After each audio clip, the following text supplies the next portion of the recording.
Olá, sejam muito bem-vindos ao 20º episódio, quem diria, hein, Marcelo Fefim? 20 episódios já de Papo 67, no nosso querido podcast aqui de Três Lagoas para o mundo. Eu fico extremamente feliz que você está acompanhando a gente nas redes sociais. Muito obrigado por estar mandando as suas energias positivas, né? Por estar sempre sugerindo coisas bacanas aqui para gente. E nós estamos no mês do jornalista, dia 7 de abril, aí tivemos o dia do jornalista, e aí para comemorar eu estou recebendo aqui uma baita de uma jornalista, mas que também não é só jornalista não, ela tem outras facetas da história dela que a gente vai conhecer hoje. Eu quero começar agradecendo, Luísa, pela sua generosidade de ter aceito o nosso convite de estar aqui com a gente. Seja bem-vinda. Obrigada, Rogério. Imagina, não é generosidade, é uma honra poder participar e falar sobre o jornalismo, como ser jornalista.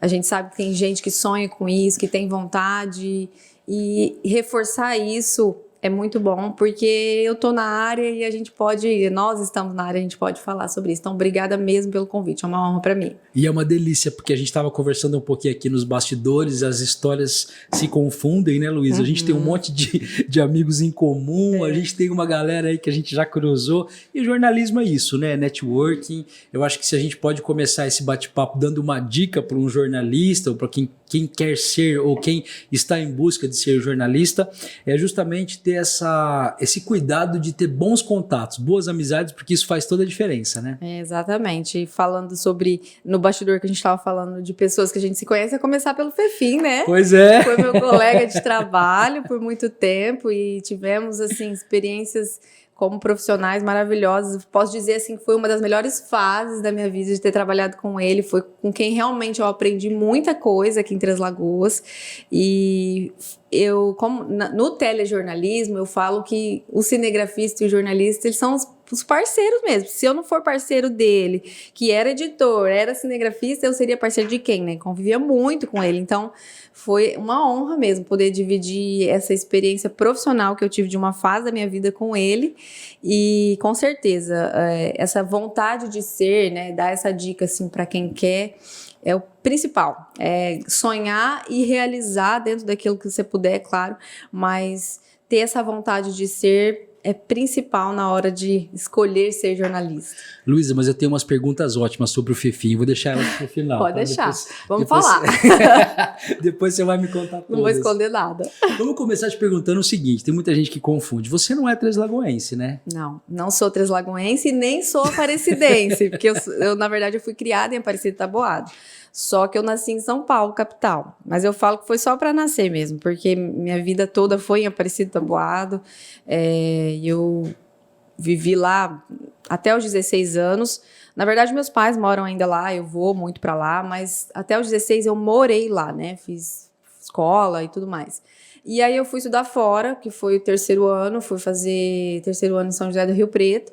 E de lá eu já fui fazer faculdade e não voltei mais para morar, mas sempre que eu posso eu tô lá, porque é uma cidade que eu amo e tô sempre lá mesmo, assim, por conta dos amigos e família mesmo. Você foi criada, então, lá em Aparecida e tem parte da sua família que tá lá ainda? Só meus pais.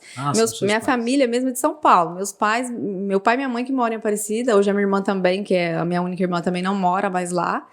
E as amigas, né? Os amigos, os laços que a gente cria ao longo dos anos todos. Mas família mesmo, só meu pai e minha mãe. E como seus pais foram parar lá? Então, meu pai formou em agronomia. Minha mãe é economista. Na época, até a história é muito engraçada, porque meu pai formou em agronomia e aí ele estava em São Paulo. Os dois são paulistanos, de São Paulo, capital. E aí ele se viu assim, para onde eu vou, né? Porque agrônomo, ele na época de certo pensou, agrônomo numa capital paulista, vou fazer o que aqui? Meu avô era médico, pai dele, então não tinha muito para onde ele correr. E ele tinha um padrinho, a madrinha dele de batismo, era uma tia-avó, que morava em Aparecida Taboado, falou, vem para cá que eu vou te ajudar, né? Aqui você vai trabalhar comigo e vamos estar junto aqui em Aparecida Taboado. E ele foi, mas a princípio eu não sei se foi para ficar. E a minha mãe em São Paulo, trabalhando num banco, formada em economia de certa pessoa. Meu Deus, o que vai ser da minha vida? Eles não eram casados ainda. Aí casaram. E ele falou, eu vou ficar aqui que é a minha vida, vou construir minha carreira aqui, porque eu vejo mais progresso aqui. Viu boas oportunidades, sim, né? E ficou. E aí minha mãe, ela fala, na época eles moraram numa fazenda, começaram a vida morando numa fazenda. Então quem sai de uma São Paulo capital para morar numa fazenda, quem trabalhava num banco. Que mudança de vida Aí ela fala que ela chorou 3 dias e 3 noites sem parar. E meu pai falou, você quer ir embora? Ela falou, não, eu vou aguentar. E hoje ela fala que foi a melhor coisa que ela fez na vida dela. Olha isso. Assim, a gente vai para São Paulo, meu pai, por exemplo, quase não vai, ele já não se adapta mais àquela rotina, né? Mesmo que você for para passear, ele já fica angustiado. Minha mãe já não, a gente tem, a minha avó mora lá ainda, né? Tem tios e tias, então a gente vai para passear, mas a rotina dele já é outra, né? Totalmente diferente. Então, fomos para lá assim, né? Na verdade, meus pais foram a trabalho, meu pai, minha mãe acompanhando. E de lá para cá estão até hoje. A gente percebia muito isso na década de 80, 90, esse êxodo, né, Luísa? Sim. Principalmente das capitais, das grandes capitais. Você citou São Paulo, por exemplo, mas muita gente veio também de Campo Grande, de outras capitais aqui para o interior de Mato Grosso do Sul, né? Isso, eu até brinco, falo assim, há muitos anos atrás, eu não lembro agora o ano, mas eu dei uma palestra na UFMS. Eu fui chamada como ex-aluna para falar e fui até com uma amiga. E a gente falou sobre isso, sobre as oportunidades do interior. Eu tive na EMS recentemente falando sobre a mulher no jornalismo, na comunicação.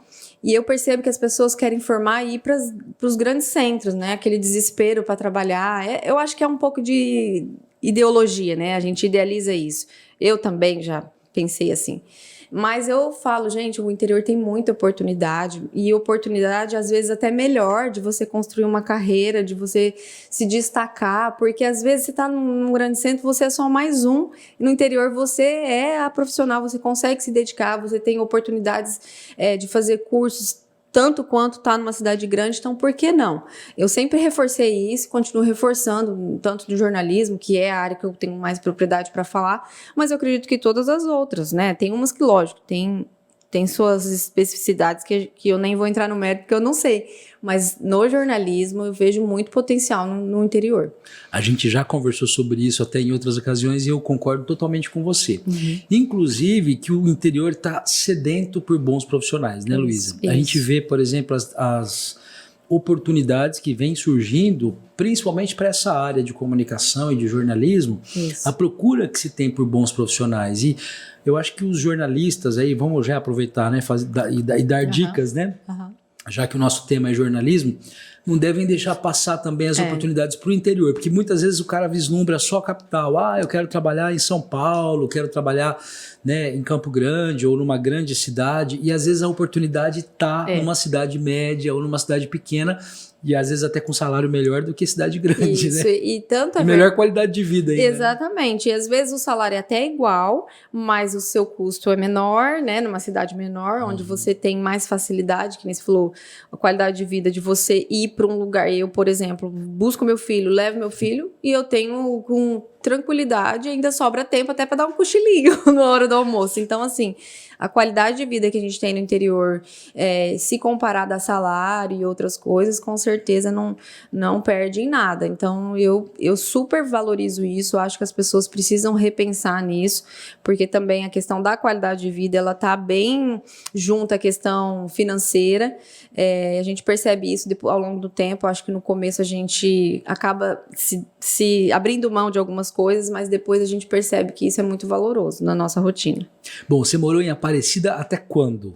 Morei até os 16 anos. Até os 16, depois você foi fazer faculdade em Campo Grande, é isso? Aí eu fui para Rio Preto, fiz terceiro colegial lá. A minha irmã foi fazer cursinho e aí meu pai aproveitou e já falou, vai também, né? Já vai morar todo mundo junto e vai fazer o terceiro ano. Aí eu fiz o terceiro ano lá. E aí, terminando o terceiro ano, eu já fui para Campo Grande, que aí eu fui fazer jornalismo. Você não quis fazer a faculdade no interior de São Paulo, então?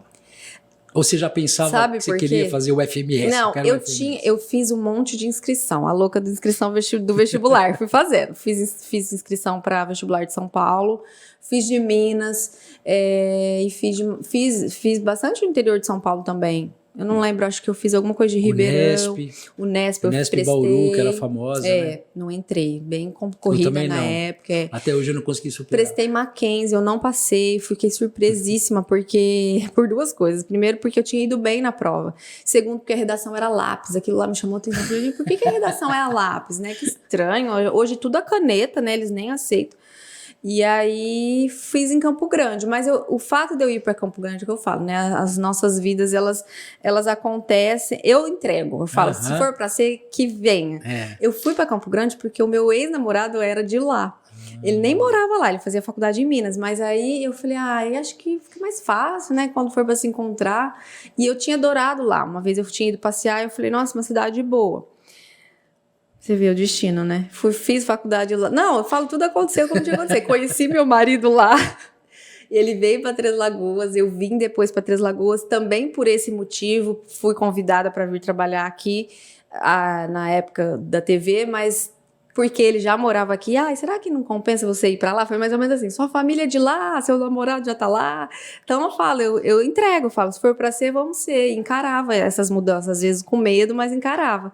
Então fui para Campo Grande para estudar, mas tinha uma coisa pessoal envolvida, mas que graças a Deus deu tudo certo.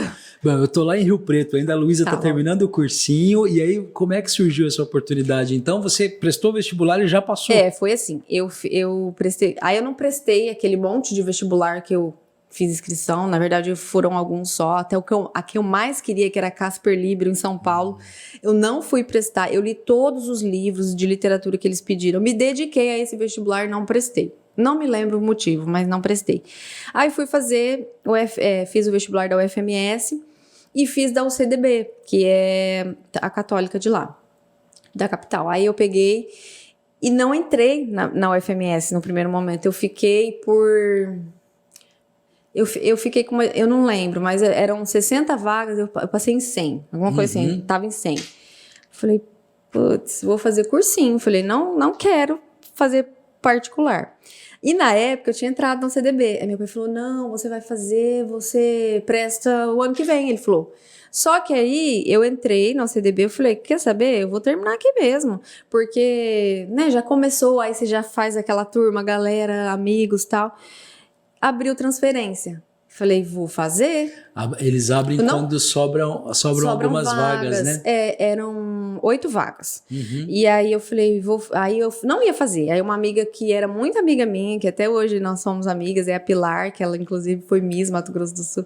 Ela falou, Lu, vamos prestar? Eu falei assim, será? Tô com uma preguiça de estudar. A gente nem tinha terminado o primeiro ano ainda, acho que tinha 6 meses só. Ela falou, não, vamos, se for, senão não vai. Falei, beleza. Passei em 4º lugar. Falei, cara, agora eu vou ter que ir. Mas eu não queria perder aquele ano. Falei, mas a gente vai perder tudo que a gente já fez? Ela falou, o que tem? A gente não fez nada mesmo. E aí foi quando eu fui pra lá. Voltei, perdi um ano. Então, eu conto que eu falo que eu fiz 5 anos de jornalismo.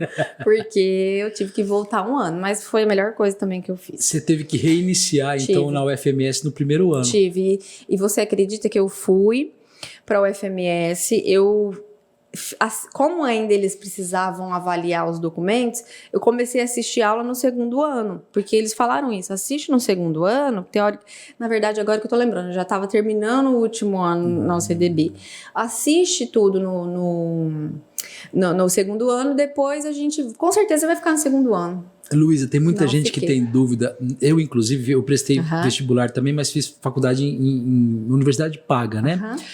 Fiz em Presidente Prudente na UNOeste.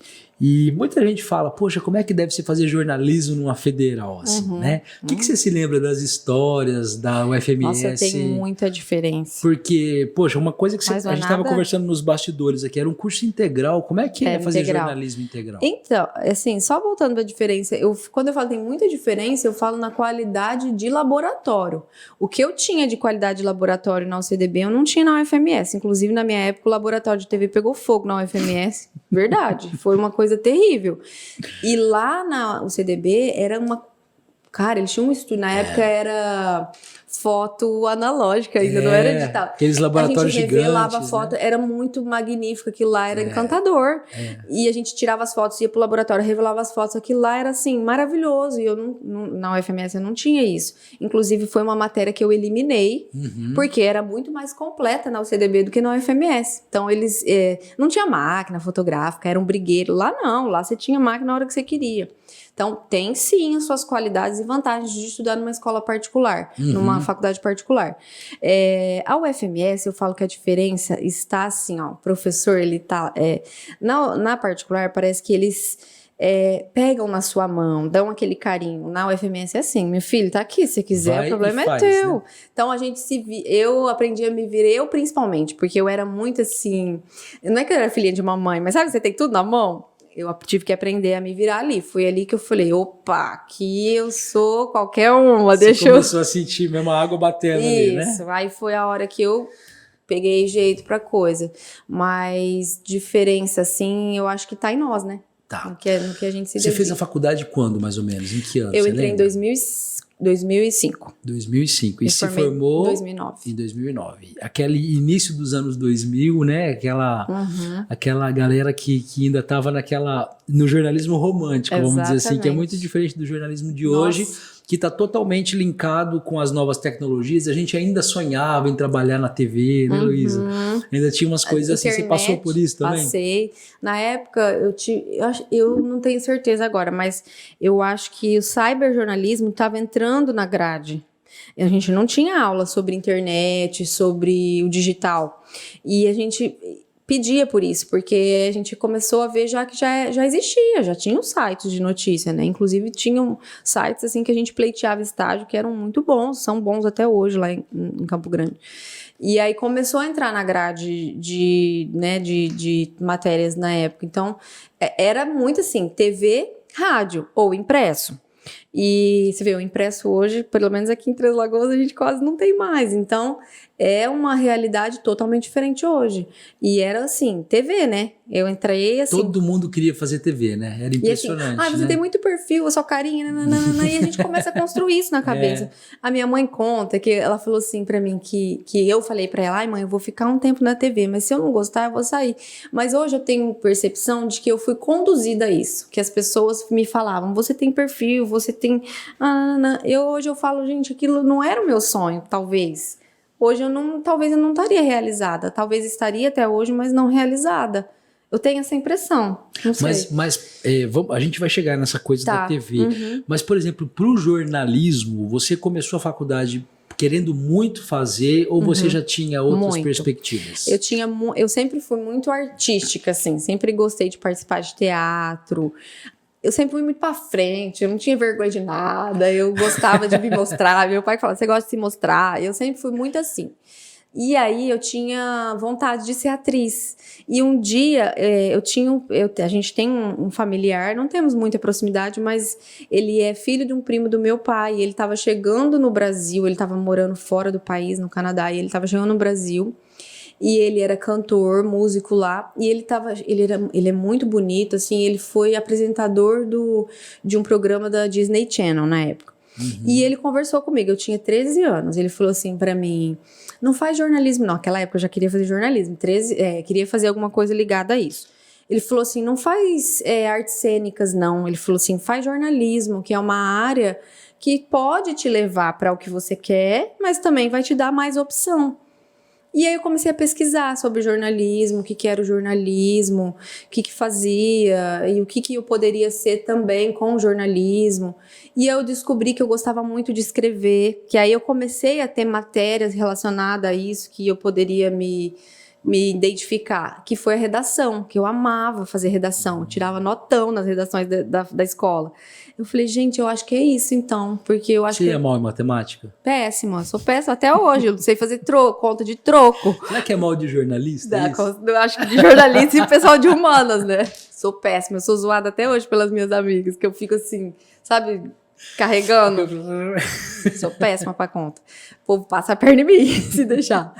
E aí, foi aí que eu descobri, na escola, fazendo redação, e aí com essa dica, que eu acho que foi uma dica importantíssima na minha vida, de entrar numa área que me desse mais oportunidades, né, e dentro daquilo que eu queria fazer. E aí eu desencantei também com essa história de ser atriz, já falei, não quero isso não. Inconscientemente, você já queria estar na TV? Você acha isso? Aí com essa vontade de me aparecer, talvez, de querer, né, fazer alguma coisa de teatro, e aí eu falava, gente, eu acho que TV. E aí as pessoas começavam a falar, eu acho que combina com você, eu acho que você tem perfil, eu acho que você é bonito. E só que essa história também já caiu por terra, né? Antigamente eles valorizavam muito a pessoa, né, a beleza. Hoje em dia não tem mais nada disso, na minha opinião não tem, e nem deve ter mesmo. Mas eu acho que eu fui construindo isso na minha cabeça. Eu fui imaginando que realmente o meu perfil era um perfil de TV. Tanto é que minha primeira aparição na TV foi Mapa-Tempo, porque antigamente, até hoje, né, as mulheres do tempo são lindas, né? Se você for ver. Elas eram escolhidas a dedo, né? A dedo. E aí eu fui. Não, parece até que eu tô me achando linda, né? Não, mas você é muito bonita. Obrigada, você mas é muito assim, bonita mesmo. Mas historicamente, essa coisa da moça do tempo, ela cria na visão das pessoas mais antigas e tal, nossa, a moça do tempo, né? Aquela que aparecia no Jornal Nacional lá, linda, né? E quando eu fiz, eu era estagiária. Você fez na TV já? Na TV Morena. E aí eu tenho até um Mapa-Tempo até hoje. Depois eu vou quero ver isso. Vou te mostrar. Eu salvei, porque eu falei, essa daqui vai ficar salva. Foi minha primeira participação. Só que eram três estagiárias, que era eu, a Bianca Celotto. E a Pilar, que era essa que eu falei, que foi Miss Mato Grosso do Sul. E aí eu acho que eles falaram, meu Deus, vamos as três. Aí a gente revezava, era só sábado que a gente fazia. Era um sábado outro sábado da outra, outro sábado da outra. Eu falei, e foi uma experiência muito legal, porque a gente foi realmente minha primeira vez que eu me... E fazer Mapa-Tempo não é fácil, não, porque você tem que olhar assim. Eu lembro que você ficava. Os lugares, né? E daquela época, não é que nem hoje, que é a TV mesmo, você ficava apontando assim. Você tinha que saber onde estava ali, exatamente, né? Porque se errasse. Mas foi uma experiência, foi minha primeira experiência, assim, de aparecer pro estado, foi muito legal, né? Então a gente pode dizer que você entrou na TV também por causa da sua beleza, que você realmente eu acho que eles valorizavam muito isso. Na época era muito valorizado, né? Acho que hoje, igual você falou, tá meio eu acho que isso já caiu por terra. Acho que competência fala mais alto. Eu não sei como que eu entrei, porque eu sempre ouvia das pessoas que eu era feinho. Não! Todo mundo falava, eu tinha um chefe, eu nunca esqueço, o Homero, meu chefe na Band, ele falava, Rogério, você é bom, mas você é muito feinho. Ai, que dó, gente. Que sinceridade cruel. Mas é interessante essa história. Você sabe que tem uma característica do jornalista, principalmente de faculdade, né, Luísa? O pessoal os estudantes que entram para essa coisa de TV, que realmente a pessoa tem que estar no auge da beleza e tudo mais. Antigamente tinha um pouco disso, sim. Eu acho que havia, sim, uma seleção. Nossa, nós tivemos chefes antigos, tanto você quanto eu, porque a gente militou ali na mesma época.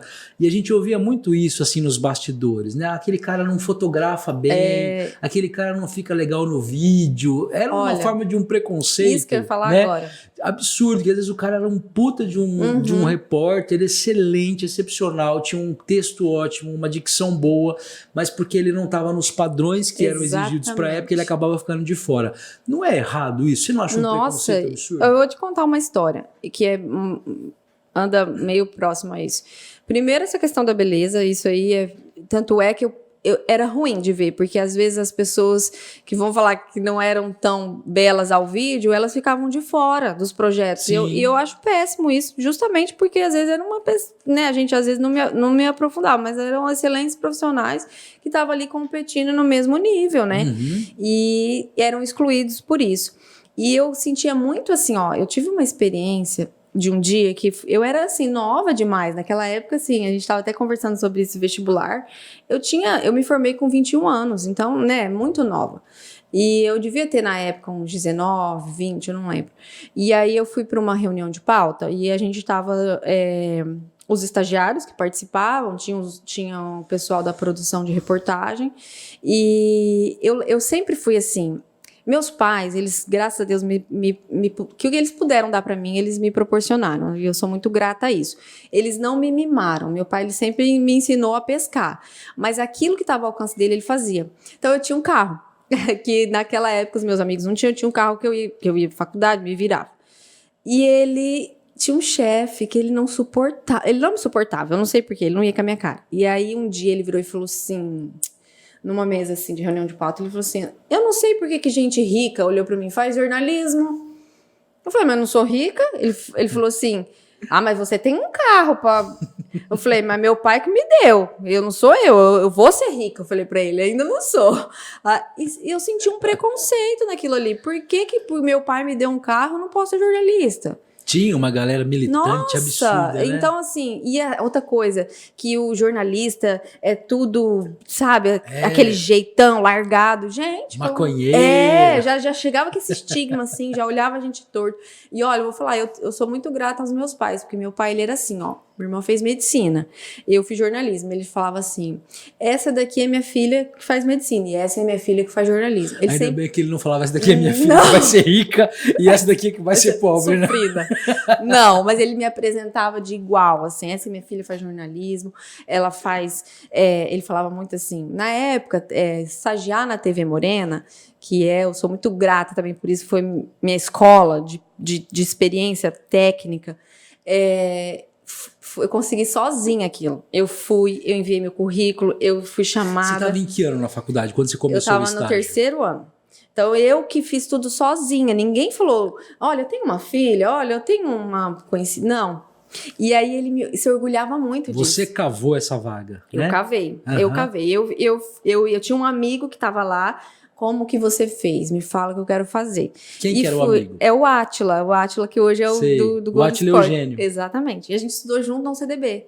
Ele falou, Luiz, você vai falar com fulano, você vai falar que isso e isso. Eu falei, beleza. E fui. E consegui. Foi assim, tudo mérito meu, assim mesmo. E aí meu pai achava o máximo. Ele falava, minha filha que faz jornalismo, estagiária, entendeu? E ela conseguiu sozinha a vaga dela. E aí, como é que foi para você esse início? Porque daí você já estava praticamente inserido ali no mercado de trabalho. Isso. Inclusive trabalhando na maior empresa de comunicação que nós temos no Mato Grosso do Sul, né? Isso. Que é a rede Mato Grossense. Como é que foi entrar na TV Morena para você? Nossa, foi a realização de um sonho. Eu fiz uma prova. Eu lembro até hoje, na época, eu acho que, se eu não estiver enganada, teve uma epidemia muito séria de dengue aqui no estado, em 2005. E eu lembro dessa questão na prova, eu fiz uma prova mesmo de escrita, né? Fiz um teste de vídeo. E então foi, assim, realmente uma conquista para mim na época, porque eu passei por uma seleção. Então, assim, consegui uma vaga na TV Morena sozinha. Cara, e era uma massa. Galera de peso naquela época, né? Exatamente. Boa. Eu peguei, assim, gente alto nível mesmo, assim, de repórter. Até as chefias de reportagem eram pessoas, assim, que até hoje, assim, eu até brinquei com a Lígia sabe que hoje está na CBN em Campo Grande, ela me procurou, né, na assessoria da prefeitura e falou, Luísa, preciso disso, você consegue me ajudar? Não, Luísa, você lembra de mim? Falei, Lígia, uma vez chefe, sempre chefe, né? Ela, eu falei, você foi minha chefe, ela era editora do MS2 na época. Então, assim, era muita gente de peso, de bagagem mesmo, experiência.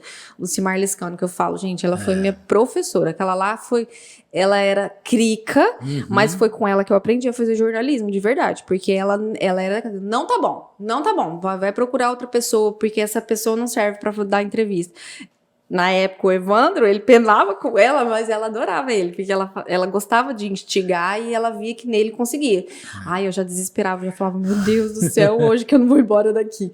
Mas, assim, foi a época que eu mais aprendi. A minha entrada ali foi, assim, eu morria de medo, medo de perder a vaga, porque ali você era avaliado todo dia. E outra coisa que hoje eu vejo com bons olhos isso. Na época eu achava pesado. Lá você era tratado de profissional para profissional. Independentemente de ser estagiário. Você não era estagiário. Eu lembro até que rolou uma treta na época de um repórter que chegou, a pauta estava toda errada, de um outro estagiário que tinha feito. E ele chegou bravo cobrando o chefe de reportagem, porque as pautas eram aprovadas pelo chefe. E aí ela falou, não, mas a gente tem que agora conversar com quem fez a pauta. Não. Ele falou, não, você é chefe, você é profissional, ele é estagiário, ele não tem obrigação de fazer a pauta correta. Ela falou, tem sim, aqui todos nós somos de iguais para iguais. E aí rolou essa treta, achei pesado na época. Eu falei, o estagiário não tem mesmo... Não é uma responsabilidade. A responsabilidade deveria ser um pouco diferente. Né? Eu acho que, assim, tá aprendendo, né? Vamos dizer assim, tá ali para errar também. Tá numa fase de estágio, né? De experimentação, né? Só que lá eles tinham essa visão de... E aí eu acho que isso te nivela, te coloca, sabe, assim, você fala, pô, aqui eu sou um profissional, então eu vou me dedicar igual a um profissional. E você entrou como estagiária de produção. De produção. E é legal falar isso, porque, assim, muita gente não imagina como funciona uma redação de TV, né, Luísa? E é uma loucura aquilo, tem um monte de gente fazendo um monte de coisas. Então, muita gente que às vezes não entende de jornalismo, eu ouvi isso muito também dos meus ex-alunos, né? Acha que vai entrar na TV, já vai pro vídeo, já vai sair fazendo reportagem, já vai, né, aparecendo, e não é bem assim. Não mesmo. Você passa por vários estágios, por várias fases, até ter a oportunidade, efetivamente, de estar preparado, né, como a gente diz, para estar na câmera, né? Agora, o estágio ajuda muito, né? Muito, foi o que eu falo. Eu acho que tem que passar pela produção. Você tem que saber como que faz uma pauta, o que você vai precisar entrevistar, a informação levantar. Porque mesmo que você vá entrevistar aquela pessoa, né?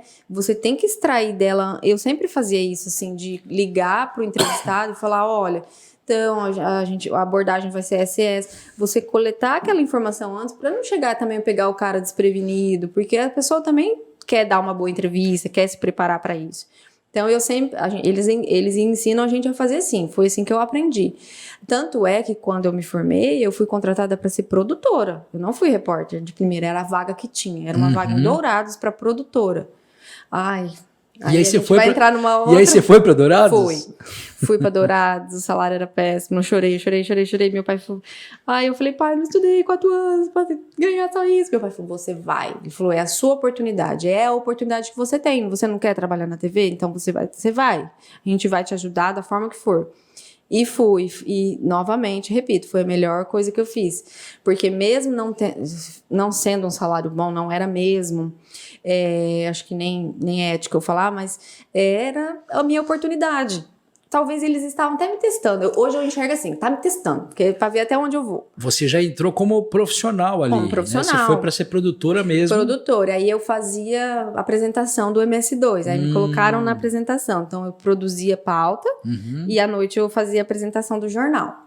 Até que surgiu a vaga. Aí, de vez em quando, eu fazia reportagem, porque às vezes os plantões de finais de semana eu fazia. Você ficou quanto tempo em Dourados? 4 meses.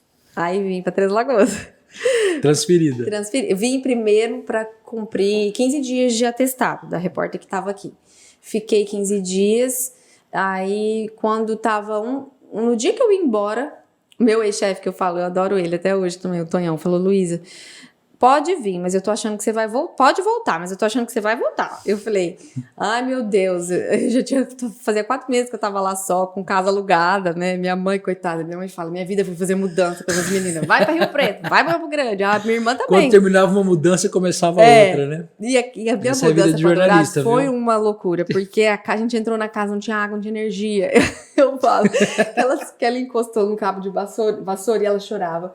Eu não aguento mais, a minha mãe. Eu falo, mãe, sua vida era sofrida demais. Ela fala, Deus me livre, vocês me deram muito trabalho.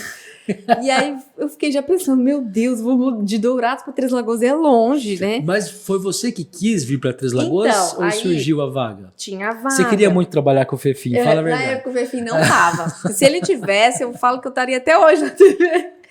Foi assim, aí eu fui embora para Dourados e chegaram lá, eles me fizeram a proposta. Luísa, a repórter que tá lá me deu um atestado mais longo, acho que eram 6 meses, se eu não me engano, e a gente vai ter que cobrir essa vaga lá, né? Tá vaga, e a gente não pode deixar Três Lagoas desamparada.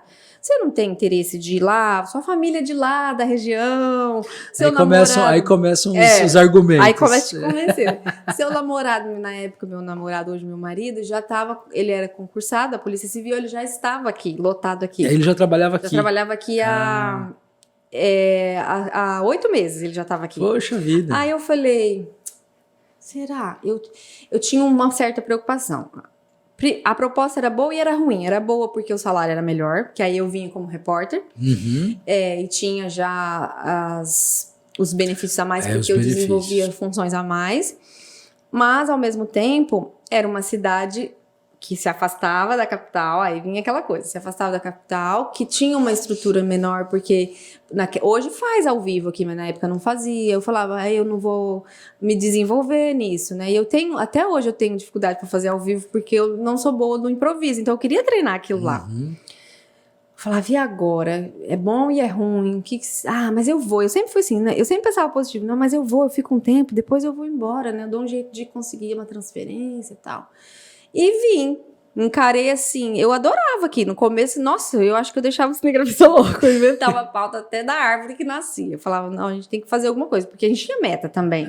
Era uma matéria por dia. Lógico que nem sempre a gente conseguia, mas tinha que fazer. E aí eu me encaixei muito bem aqui. Nossa, eu adorava. Foi uma cidade, as pessoas me reconheciam, sabe? Assim, na rua, eu falava, gente, que legal, meu trabalho está sendo visto. O pessoal da região também, quando eu ia fazer pauta em outras cidades, as pessoas assistiam. E aqui você assumiu mesmo o desafio da reportagem. Reportagem, né? mas eu era produtora. Aqui não tinha estagiário, não tinha nada. Você já fazia as suas próprias pautas, então, né? Mas pra mim era fácil isso, porque aí eu já tinha aquela experiência. Já tinha desde a época do estágio, né? Já tinha passado pela escola. A maior experiência que eu tinha era de produtora. Então, as pautas pra mim já eram mais tranquilas. E aí você chegou em Três Lagoas em que ano? 2010. 2010. 2010. Aí eu fiquei até 2012. E aí, 12 anos já, hein, Luísa? Uhum. É inacreditável. É que a gente não conta, né? Mas a hora que a gente conta, a gente assusta. Tanto tempo que já passou. 12 anos atrás você chegava em Três Lagoas como repórter. E aí você veio realmente para assumir, primeiro para cobrir essa vaga, né? Que acabou ficando mesmo. Porque a gente já imaginava que a repórter que estava, ela não voltaria para cá, porque ela já não estava bem aqui, feliz. E aí a gente já sabia que ela não retornaria para sede da TV daqui. Então eu falei, eu vou aproveitar essa oportunidade, que não deixa de ser boa também, porque é uma cidade que pega toda a região do Bolsão, né? Eu pensava assim, se eu mesmo com essa estrutura menor eu desenvolver um bom trabalho, eu vou me destacar também, mesmo com as possibilidades menores de não ter o ao vivo, algumas coisas que eu não tinha oportunidade. Mas eu também posso me destacar de outras formas. Então eu pensava assim, vou aproveitar isso como uma passagem, né? Só que o negócio foi ficando. E aí eu tive assim... isso que eu falo da equipe é muito importante, porque na TV você lida aquele momento todo com a sua equipe. É uma equipe grande, inclusive nos bastidores, que muita gente nem faz ideia de quantas pessoas estão envolvidas. E eu sempre fui muito de equipe, de trabalhar em equipe. E eu não tive boas experiências no começo aqui, então isso foi muito sofrido para mim. Eu queria muito fazer e eu não tinha mesmo o retorno da minha equipe. Então antes de chegar no Fefim, eu passei por 2 cinegrafistas. E o cinegrafista também a gente tem que considerar, ele era cinegrafista, motorista, ele editava, era muita função pesada também, porque naquela época aquela câmera daquele tamanho, sabe, nesse calor de Três Lagoas, então tudo isso a gente tem que considerar. Então, e eles não tinham também a mesma experiência, assim, porque para você ser cinegrafista numa rede, numa afiliada da Rede Globo, você também tem que ser bom, não é qualquer um, eles também não querem qualquer um, é tudo alto padrão. E eu não sentia isso com as experiências que eu tinha tido antes, de ver os caras que trabalhavam em Dourados, em Campo Grande. Eu falava, gente, será que isso vai me atrapalhar? E aí eu sim comecei a ter uma certa dificuldade.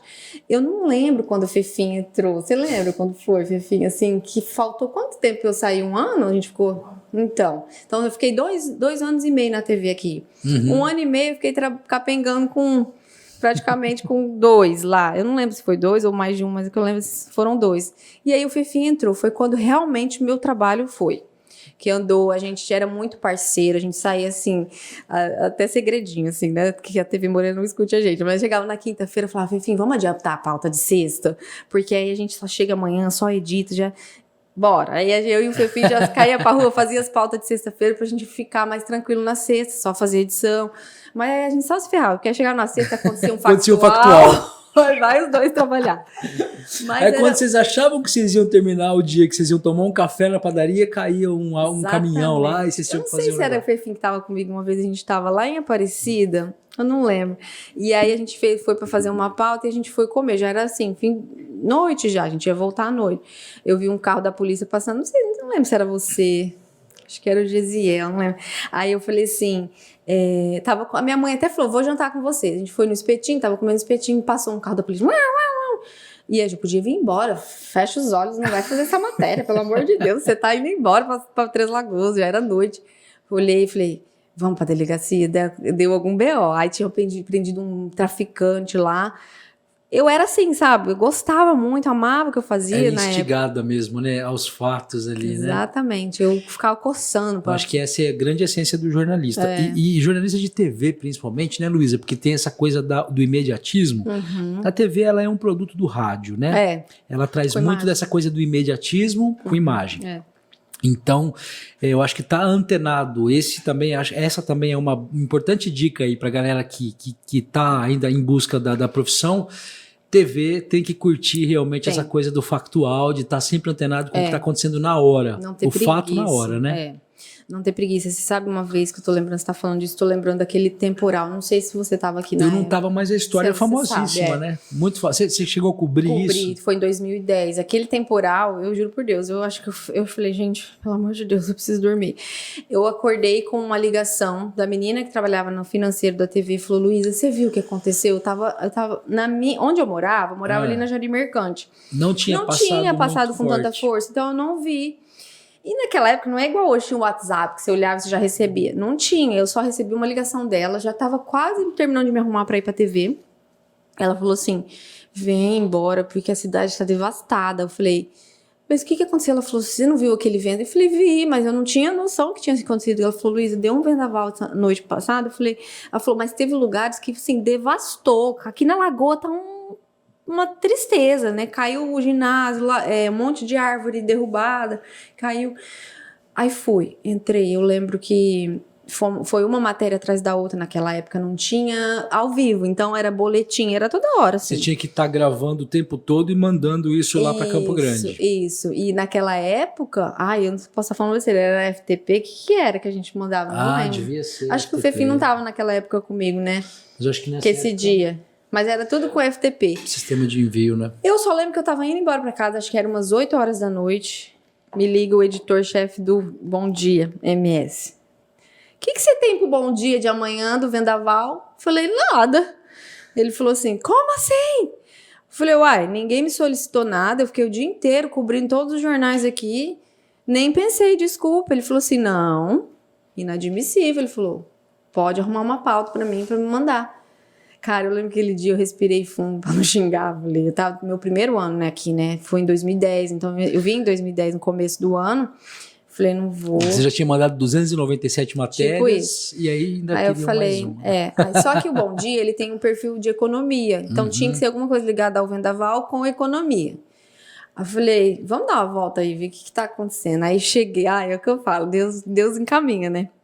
Fui ali no Vila Verde, tava sem energia. Era um dos bairros que ficou mais tempo sem energia. Acho que chegou a virar a noite, virar o dia sem energia. E aí tinha um mercadinho perdendo um monte de coisa. Perdendo, assim, eles tinham carne, né, peixe. Freezers, né? Congelados, né? Perdendo.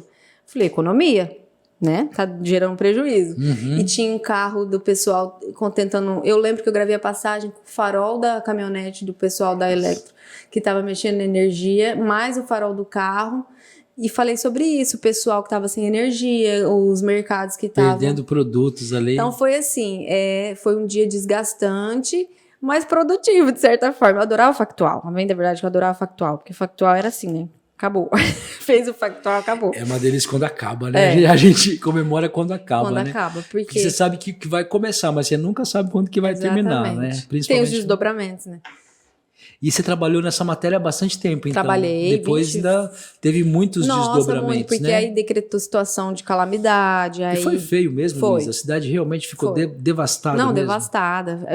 Eu lembro que a prefeita na época chorou, teve uma... Quem que era a prefeita? A você Márcia. lembra? Era a Márcia? A Márcia. Teve uma coletiva. Eu vi que ela estava bem assim... Sabe assim, você fica sem norte? Porque é aquela situação que você nunca vivenciou. E aí você não sabe por onde começar. Morreu uma mulher, na época caiu uma casa em cima da senhora. Então, foi devastador, assim. Muita gente perdeu muita coisa. E aí... Teve vários desdobramentos daquela pauta. Eu lembro que a gente ficou assim a semana mesmo produzindo conteúdo sobre isso, porque que nem essa história do mercadinho que eu falei que foi perdendo, muita gente passou por situações parecidas, assim, de ficar sem energia, de reconstruir o próprio ginásio, os 2 ginásios da Lagoa e o ginásio da Cacilda também caíram. Então teve Até o ginásio novo, né? Que na época tinha sido recém-construído, né? Exatamente. E Então a tava gente teve várias coisinhas assim que acabaram desdobrando ao longo da semana.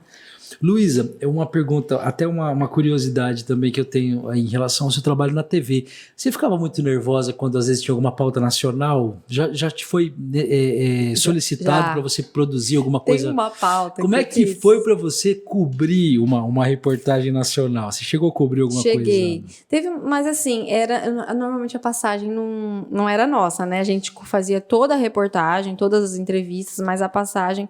Eu lembro que eu entrava muito no rural. Lembra o campeonato de estilingue que a gente fez? A minha prima falou, eu vi você aqui em Aparecida, vi você aqui em São Paulo fazendo um negócio de... Era Globo Esporte, entrou como um campeonato de estilingue que teve Aparecida e Taboado. Eu lembro que eles pediam muita matéria de rural por conta dos eucaliptos, das plantações. Teve uma pauta que saiu no Fantástico, naquela época eu estava em Dourados ainda, que foi uma cobertura, aquela cobertura foi bem intensa. Foi em Ivinhema, se eu não estiver enganada. Foi assim a história. 2 médicos, a mulher fazia o pré-natal com o médico, e o outro médico, o médico dela não estava de plantão. Quem estava de plantão era esse aqui. Os 2 eram tretados na cidade, não se davam bem. O que aconteceu? O médico dela entrou e falou, eu vou fazer o parto dela. Mas ele falou, mas você não tá de plantão. Quem tá de plantão sou eu vou fazer. E ficaram os 2 brigando, a mulher perdeu o filho. Poxa vida. Foi fantástico essa matéria. Eu lembro que eu cobri toda o desenrolar da pauta, porque aí eu fui, olha só, é aquela coisa, as pautas surgem assim, né? Eu fui para cobrir o campeonato. Um campeonato estadual, que tava tendo um jogo lá. Aconteceu isso, você vai fazer essa entrevista. E aí eu fiquei indo a semana, só que aí foi pro Fantástico essa matéria, foi pro Jornal Nacional, ela teve uma repercussão nacional, mas eu acabei só contribuindo, não cheguei a fazer passagem. E diversas outras, não me recordo agora, mas a gente teve diversos outros aqui em Três Lagoas que a gente fez a mesma coisa. Mas pro Globo Rural, pro Globo Esporte, a gente enviava bastante coisa. Aí eu ficava um pouquinho nervosa, mas ao mesmo tempo, como não era ao vivo, meu medo era ao vivo. Eu conseguia fazer uma produçãozinha, né? A gente escreve, a gente troca uma ideia, trocava muita ideia com os meus amigos que formaram comigo, que também trabalhavam na TV, com os próprios chefes, né? Os editores, a gente trocava muita ideia para não ter que ficar perdendo tempo também. Mas você chegou a fazer vivos já? Também fez links? Só que aí vinha uma estrutura de Campo Grande, de engenharia, que não era comum. Mas quando eles vinham, eu ficava muito nervosa. Isso me deixava. E isso é uma coisa legal de falar, porque eu também me lembro de algumas vezes ter feito links, e a gente tá falando, parece que foi o século passado, mas a coisa de 10 anos, né? Vinha um caminhão, né, Luísa? Vinha um caminhão para você fazer um link, né? Hoje é inacreditável que com o celular você consegue entrar ao vivo no jornal. E antigamente parecia que aquilo tinha um peso maior, né? Era... E assim, era uma produção muito... Eu lembro quando teve o jogo do misto aqui, foi uma mega produção, foi muito legal. E eu ficava muito nervosa, porque aí a TV Morena fazia a transmissão dos jogos. Então, nossa, a cidade movimentou um monte. A gente fez um campô lá no Madrugadão, várias entradas ao vivo. Eu tenho fotos desse dia, foi bem legal. E aí foi uma experiência também diferente. Eu adorava fazer futebol, você acredita? Você gostava? Gostava. Você curtia? Você entende de futebol? Eu entendia mais. Você fazia como eu, que às vezes quem escrevia meu texto era estagiário. Não, eu escrevia. Só que eu sempre pedia opinião, porque mulher não tem a mesma linguagem, né, do homem, assim, parece, na hora de escrever. Só quem acompanhava, eu também não era tão assíduo. Mas eu gostava, eu achava uma pauta leve, tinha muita participação das pessoas quando a gente ia fazer, as pessoas gostavam de participar. Gostavam de aparecer, o povo fala, né? Eu gostava de inventar uns trem doido, assim, de pegar, pega aquele fulano ali, vamos construir a matéria em cima daquela pessoa. Eu gostava de fazer isso.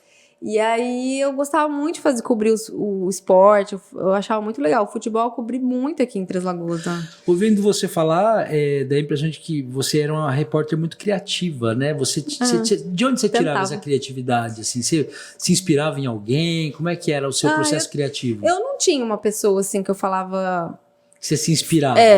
Eu queria fazer alguma coisa diferente, porque eu achava muito... Eu não queria fazer o mesmo de sempre. Falava, mas acontecia, né? De você ter um dia que você não tá inspirada e fazer uma... Até esses dias eu lembrei, alguém postou assim no story um jogador que foi do misto aqui, e ele... relembrou uma entrevista que ele deu pra mim, apareceu, eu falei, gente, até que não era tão ruim, olha, me falando bem, com uma brincadeirinha que eu fiz assim na matéria, até depois eu recebi bastante elogio assim de colegas, falando, nossa, Luísa, que legal, que bom relembrar você. Então eu não sei, assim, te dizer, eu sempre buscava não ser mais do mesmo, mas eu nem... A verdade é que as pessoas criam muita expectativa no jornalista, né? Muito, Fala assim, né? o jornalista tem que falar bem, ele não pode ter medo da câmera, ele não pode ter medo do microfone, e a gente sabe que a verdade não é essa. Eu tenho uma amiga, por exemplo, que formou comigo, excelente aluna, passou entre as 10 melhores no vestibular na época, e ela não fala em público. Você tem noção? Na faculdade, ela escrevia no papel e falava, pergunta isso pra mim. De medo, mas ela é boa aqui, ó, na escrita. Então, assim, não é, a gente acha que o jornalista ele é completo, né? Vem com aquela fichinha técnica, fala em público, usa o microfone, mas não é assim. E eu tentava ser diferente, mas tinha dia que não ia, assim. E tinha matéria mesmo que eu não gostava, assim, alguns assuntos que eu falava, ai, não vai. Você ficou quanto tempo no vídeo?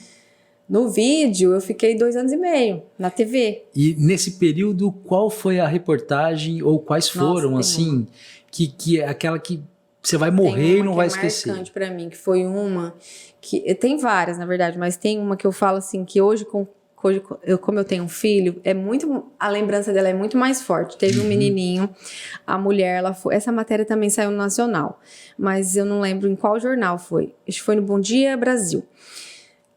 A mulher, ela fazia limpeza, né, de casas, e ela foi fazer uma limpeza era tipo um local de aluguel pra festa, assim, sabe? Tinha uma piscina, salão, um salão, assim. É uma casa, assim, que tinha um local pra alugar pra pessoa fazer festa. Hoje até uma igreja lá.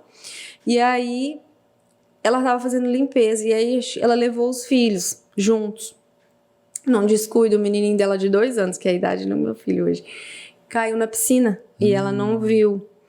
Aí ela foi, na hora que ela viu, ele já tava roxo, ela ligou pro bombeiro. Você vê, eu arrepio de lembrar, porque eu lembro da ligação dela, assim, que a gente pegou a gravação. E aí, o cara que tava lá, ele estava de folga. Assim, é muita coincidência. Ele estava de folga, ele atendeu o telefone, era ela. Olha, eu tava aqui e eu tô aqui, meu filho caiu na piscina e ele tá morto, não, você consegue me ajudar? Ele, senhora, explica direito. Não, ele tá afogado. Aí ele foi ensinar ela fez todo o procedimento, e aí ele pede o endereço, ela passa o endereço dela, ela, nervosismo tanto, aí depois ela fala, não, rua tal lugar. Aí conseguem salvar a criança. Aí na gravação você vê o choro da criança. Poxa, moça, ele fala assim, é o choro, esse choro é da criança? Ela fala, ele tá respirando. Aí ela conseguiu, com todo o ensinamento dele pelo telefone, com as orientações, ela consegue salvar o filho. Poxa, e aí depois a gente faz um encontro do bombeiro com ela. Nossa, foi arrepiante, assim, eu imagino. foi uma matéria que me marcou. Eu lembro do menininho, ele não ficou com nenhuma sequela, ele tava só com um roxinho, assim, na testa, assim, se eu não me engano, eu não lembro agora. Foi uma matéria bem marcante, assim, que hoje eu morro de medo de piscina, né, eu sempre tive, porque minha mãe salvou uma criança, quando a gente era criança, num clube lá de Aparecida da Boada, quase morta. Minha mãe ficou 1 ano tendo que visitar um menino, porque aquilo lá marcou ela. Então, eu acho que eu tenho isso na minha cabeça. E aí, essa matéria foi marcante pra mim. Tem algumas que ficam na memória da gente, né? Que é difícil de esquecer, tanto pelo lado bom quanto pelo lado ruim, né? Porque tem algumas também que marcam muito negativamente, né? Sim, tem uma, assim, que assim, foi a nossa última matéria. Se eu não me engano, foi a minha última matéria, ou uma das últimas, que foi a morte do Orexim, que a gente cobriu. Foi assim, um assunto difícil, né? Comoveu a cidade. Foi uma matéria que saiu no Jornal Nacional na época.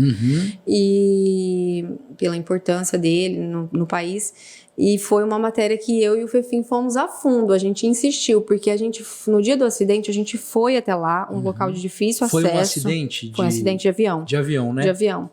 E quando a gente chegou lá no local, tinha muita gente de Campo Grande, assim, sites de Campo Grande News, tinha gente nossa aqui de Três Lagoas, e eu e o Fefim fomos, só que a gente não permitiu a nossa entrada no local, então a gente ficou do lado de fora tentando alguma coisa, e era um local muito longe, assim, era o acesso de terra, né, acho que demorava 2 horas para chegar até o local. Isso porque a gente daqui é Água Clara, mas 2 horas de terra. Foi numa propriedade rural? Foi. No outro dia, alguém me falou, não lembro quem, que a Infraero estaria lá.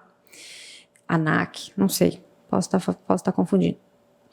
E que a gente poderia tentar voltar. Geralmente é a ANAC, né? Que faz as investigações, análise, né? Sobre os acidentes, né? Acho que naquele dia só estava a família. Aí a gente respeitou, eles conversaram com a gente e falaram, Luísa, a gente não quer falar, não, tudo bem, a gente foi embora.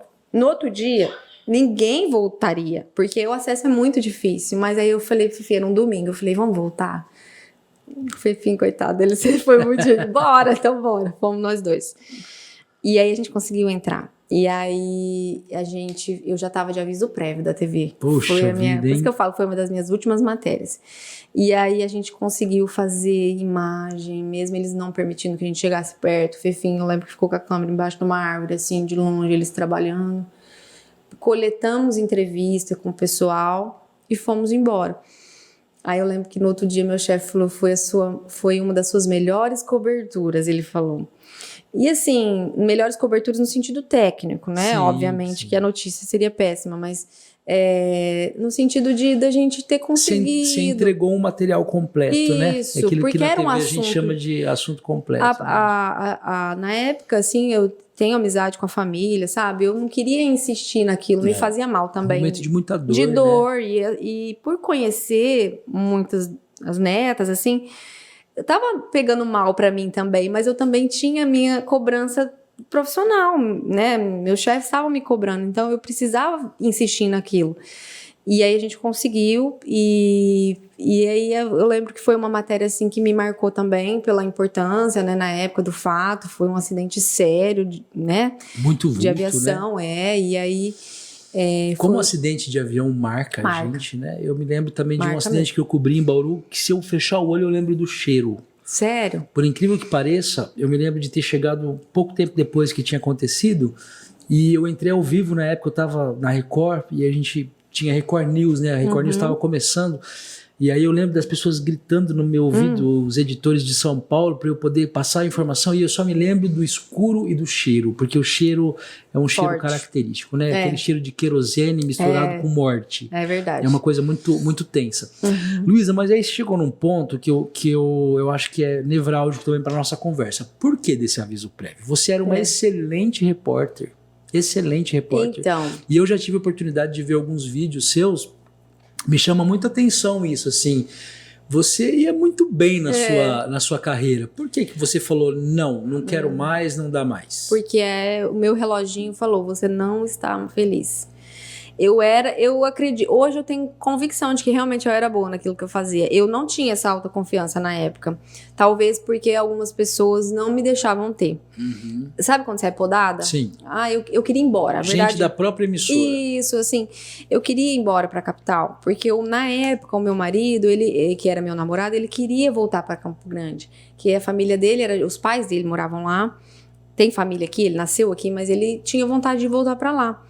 E ele não ia por mim, pra ficar aqui também. E aí eu falava, gente, eu quero ir também, eu quero crescer. Aqui eu já sei fazer mais do mesmo, parece que eu faço tudo igual, eu quero mudar, eu quero evoluir.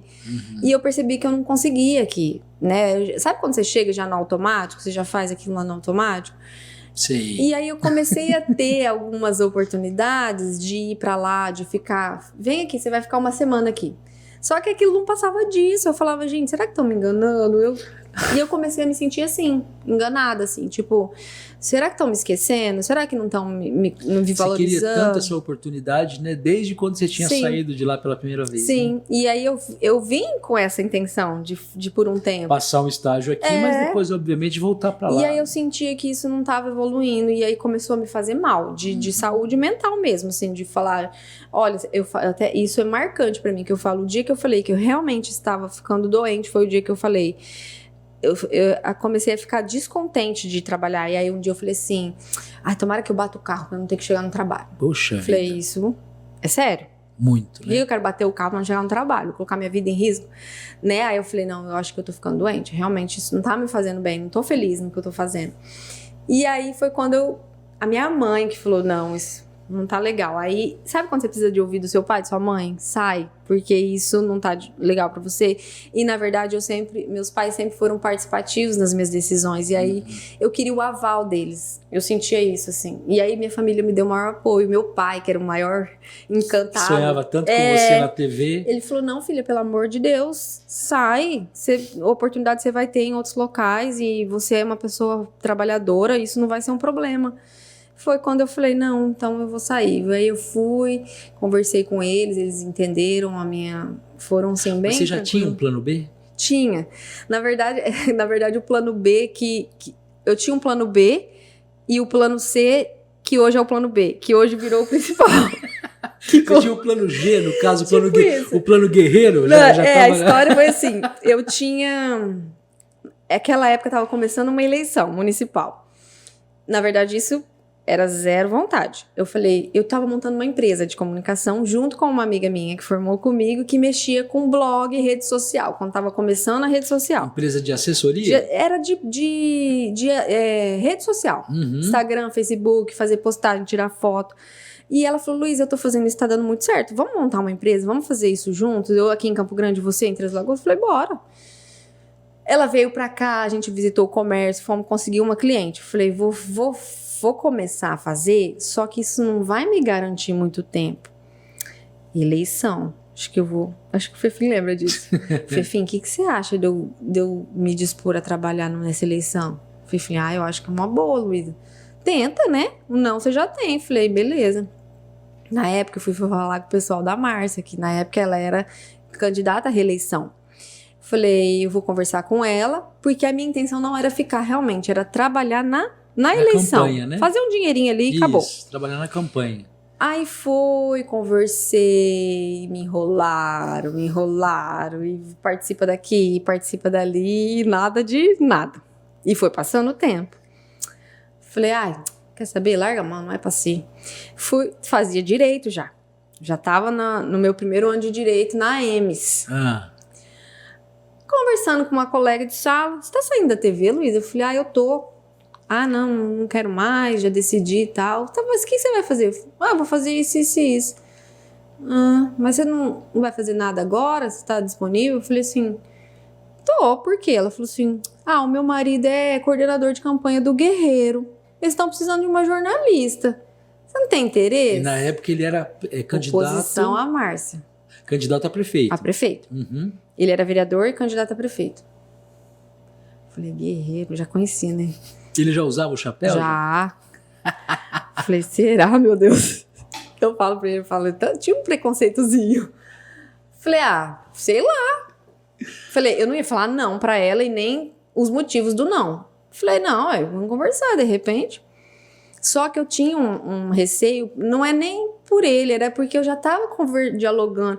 Mesmo que eu tava sentindo que não ia dar certo, eu falava, gente, vai ficar muito estranho, né? Se der certo, eu pular de um pro outro.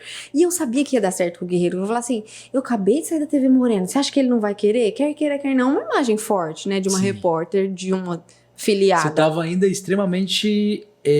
Não, vou te contar. Viva na memória de todo mundo, né? Porque foi assim...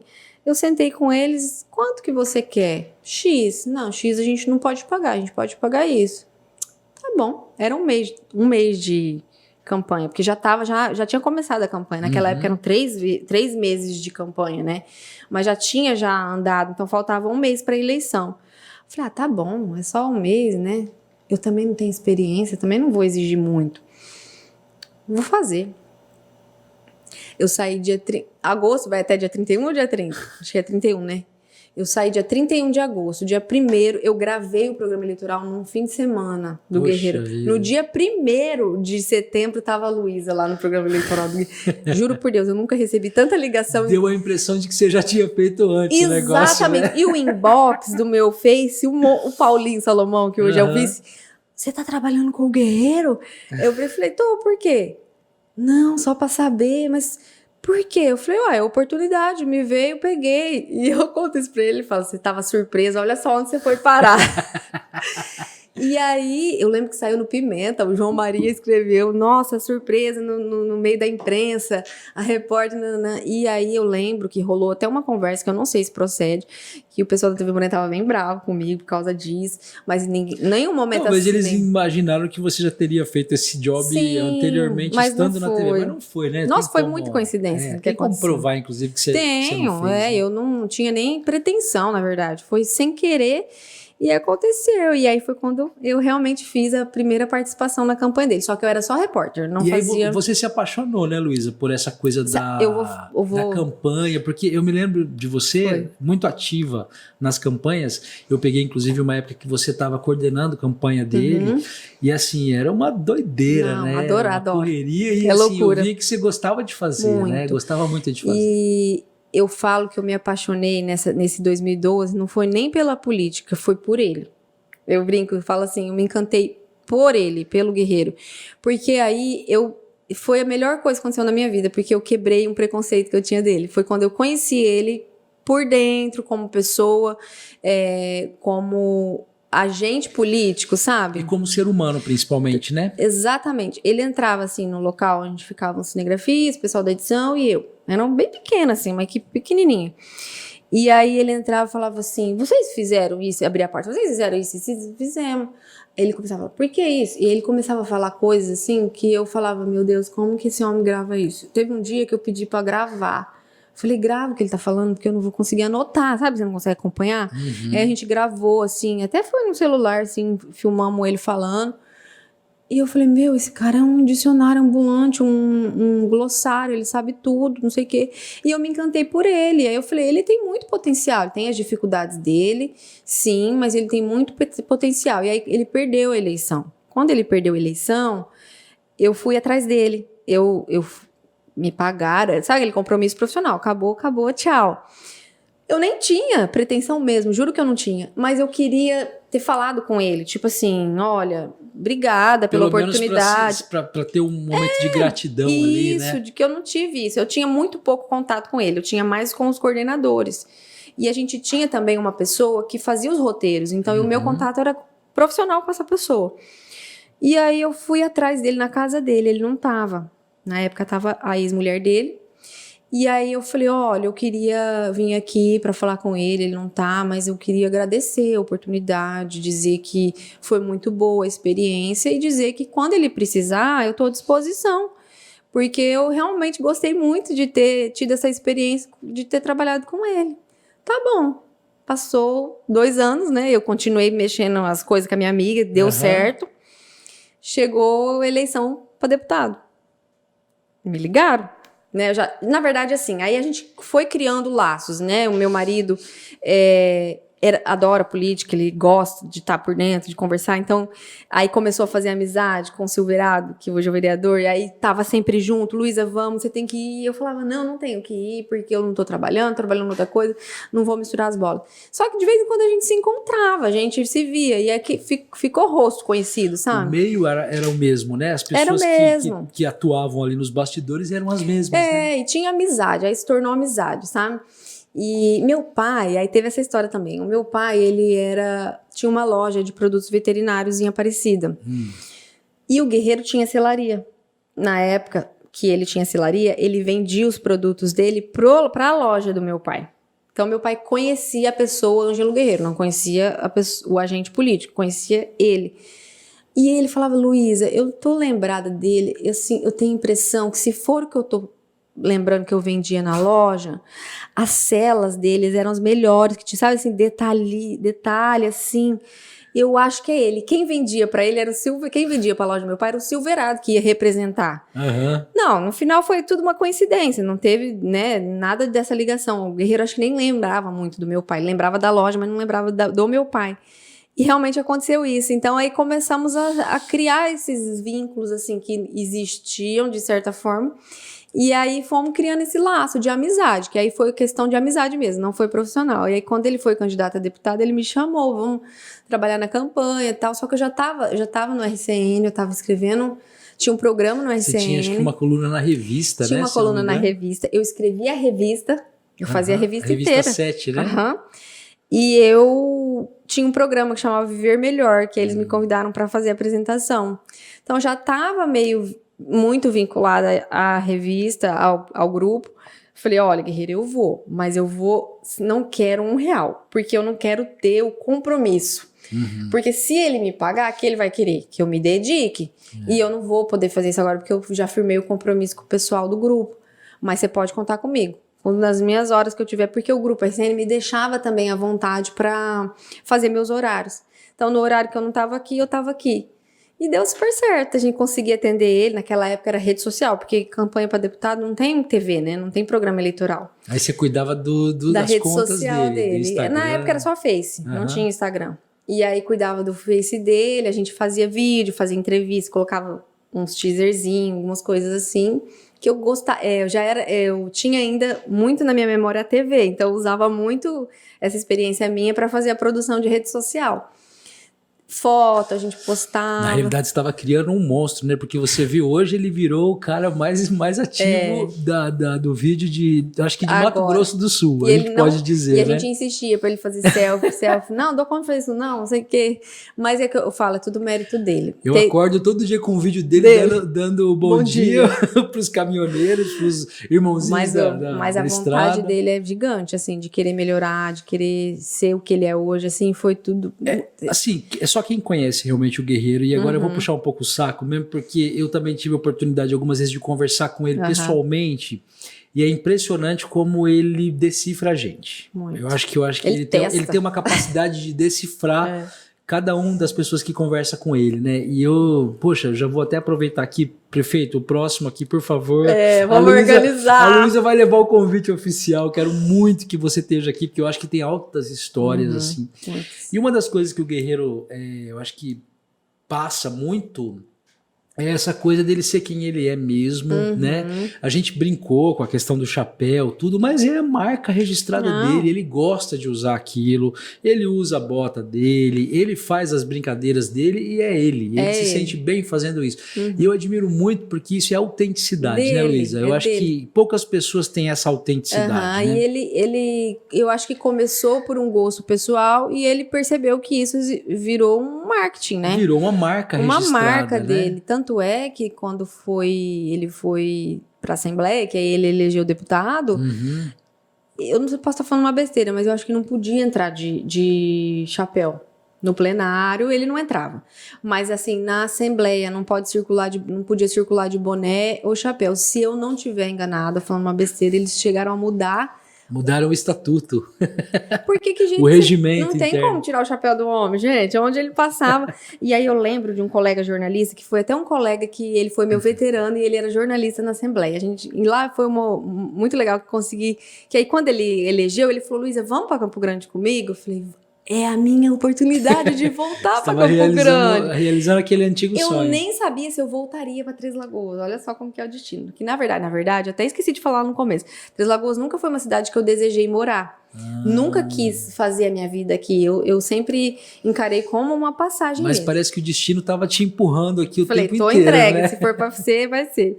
E aí fomos para Campo Grande. Encontrei vários colegas de faculdade, pessoas que eram veteranos, calouros. Enfim, gente que eu conhecia assim de internet também, né? De outras experiências. E aí fomos para a Assembleia. Tinha um colega que olhou para mim e falou assim, Luísa, cara... Ele é folclórico, esse homem vai ser eternamente lembrado por ser o homem que entra de calça jeans no plenário e anda de chapéu pela Assembleia, porque aí ele chegou uma época que ele falou, eu não vou mais vestir essas calças sociais, eu vou entrar de calça jeans. Aí foi um dia, foi o outro. E aí, meu filho, você vai uma vez, você perde a vergonha, né? Quem que vai barrar depois disso? Quem que vai barrar o deputado que anda de calça jeans? E ele entrava, ele sumia, aí na hora de sair, ele sumia, se perdia. Quando você ia atrás, ele tava lá na Copa, tomando café e na maior risadaiada, cadê o Guerreiro? E o povo esperando pra fazer reunião com ele. É o jeito dele. Parece que eu tô vendo a cena. Não, é muito o jeito dele. Ele tem, sim, o outro lado, que é o lado, né, sério, comprometido, bravo. Ele é... Mas exigente, né? Isso eu falo que eu aprendi muito Poucas com ele. pessoas sabem o tanto que ele tem Eu já esse tive nível de exigência. muita raiva né? dele, de arrancar rabo, de falar, ai, nunca mais quero ver esse homem. Mas hoje eu consigo reconhecer que a minha evolução, tanto pessoal como profissional, muito vem dele. E ele cobra isso o tempo todo de todo mundo, né? Cobra. Porque você percebe ele falando isso, inclusive no discurso dele, que a pessoa tem que estar no posto de trabalho dela no horário, Sim. tem que atender as pessoas bem, tem que Sim. estar com um sorriso no rosto. Essa é uma preocupação dele. É o né? jeito É inerente a ele isso. né? Isso é uma coisa assim que ele é real. Ele pratica e ele cobra. E eu lembro que eu falei uma vez, logo no primeiro ano do primeiro mandato dele, eu falei assim, guerreiro, eu vou aqui render as minhas homenagens e a minha hoje eu reconheço. Gratidão, né? Não, eu falei pra ele, porque hoje eu entendo por que você ficava bravo. Porque aí ele me colocou num cargo de chefia, de liderar uma equipe.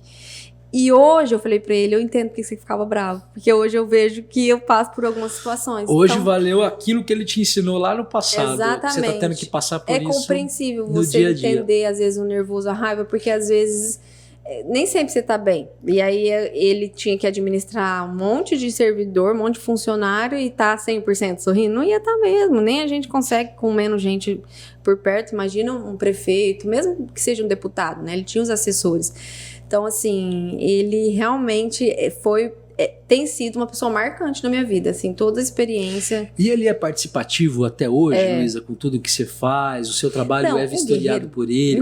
Como que é isso? Isso ele te deixa à vontade? Muito. Como que é? O Guerreiro, ele é uma pessoa assim, ele cobra muito, ele brinca e fala assim, tô aqui falando pra você, aí você coloca aí na forma que tem que ser, eu tô te dando a ideia. Ou então ele fala muito assim pra mim, vocês parecem que não pensam, eu que tenho que ficar pensando por vocês, mas aí eu sempre reforço pra ele, eu falo, Guerreiro, o seu pensamento político é diferente do meu pensamento comunicador, a gente nunca vai pensar igual. E a gente pode ser bom junto. São momentos diferentes, mas cada um tá numa vibração lógico que isso ali, a né? gente vai... Cada um tá num canal ali, Isso, né? mas a gente vai praticando e vai melhorando. Só que ele tem uma visão muito diferenciada da minha, assim, de pessoa, de ser humano, pelas vivências dele, da história de vida dele. Isso tudo conta também.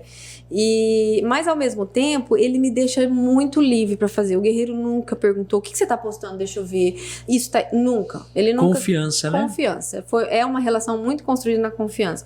Então, ele nunca me questionou o que eu tô fazendo, que eu já corrigiu, assim, olha, isso não foi legal, mas nunca num tom de tá tudo errado. Sabe aquela pessoa que te deixa tão tranquila que parece que você sempre acerta, vamos dizer assim, porque a pessoa que te fica muito no seu pé parece todo dia você erra, nem que seja uma palavra, um português ali, você erra. Você fala, a pessoa tão chata que você acaba errando com medo, você fica com tanto medo.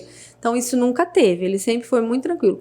Já teve épocas dele cobrar muito a gente da comunicação, e compreendo, porque, na verdade, a gestão, ela demora a engrenar. E ela não é linear, né, Luísa? Não. O negócio é altos e baixos o tempo Exatamente. todo, né? Você tem um problema, vocês passaram por uma pandemia, Cara, né? os 3 primeiros anos, eu confesso que foi muito alto e baixo, foi muito assim, apagando fogo. Porque... Hoje eu consigo ter essa visão, não sei se ele tem, mas era uma fase também de adaptação de todos nós, né? Você entrar numa gestão que já veio de outra gestão, você querer implementar o seu jeito, você querer colocar a sua forma de trabalhar, que às vezes as pessoas não estão no mesmo ritmo. Então, eu estava no ritmo dele porque eu estava com ele. Mas, já estava numa convivência, isso, né? Mas nem todo mundo estava. E aí até você conseguir azeitar esse time é um problema. É um problema. E ainda mais com os desafios que vocês enfrentaram, né? Nossa, porque foram muitos. Esse último mandato, então, pelo amor de Deus, foram né? Explodindo pandemia e tudo mais. Né? Foram muitos, mas foram experiências que eu falo assim que... eternas, né? Eu brinco, eu falo assim pra minha equipe, falo, gente, o negócio é o seguinte, isso aqui, ó, ninguém vai tirar da gente. São 4 anos que a gente viveu que foi falar, você participou disso e disso. Eu tava lá. Eu fui da assessoria dele, então eu gosto de reforçar isso sempre, porque é história. nossos filhos, nossos netos vão lembrar de alguma coisa que foi feita nessa gestão, eles vão lembrar, você pode ter certeza. E eu tenho certeza que o Guerreiro vai deixar legados. Não, eu falo que a nossa geração não precisa acontecer mais nada. A gente já passou por tudo, já tá bom, Tá né? ótimo. Já teve pandemia, tá tendo guerra, acho que já tá ótimo, né, Luísa? Tá ótimo. Agora eu a não gente só preciso de quer mais paz. nada, só paz. Não, cada vez a gente vai ficando velho, cada vez mais paz, não quer mais problema. Então, assim, essa experiência que eu tenho com ele, dentro da gestão, me faz refletir muito isso, assim, desses legados, mesmo que pequenos, mesmo que talvez não perceptíveis, mas que vão ficar marcados ali para a eternidade. E a gente começou o nosso papo aqui falando que Três Lagoas na sua vida, em muitos momentos, estava em segundo plano. O Três Lagoas acontecia, né? Você foi transferida, vamos assumir o jornalismo, vamos fazer, né, vamos fazer a reportagem e tudo mais. Hoje a gente percebe que você plantou seu coração aqui, né? Muito.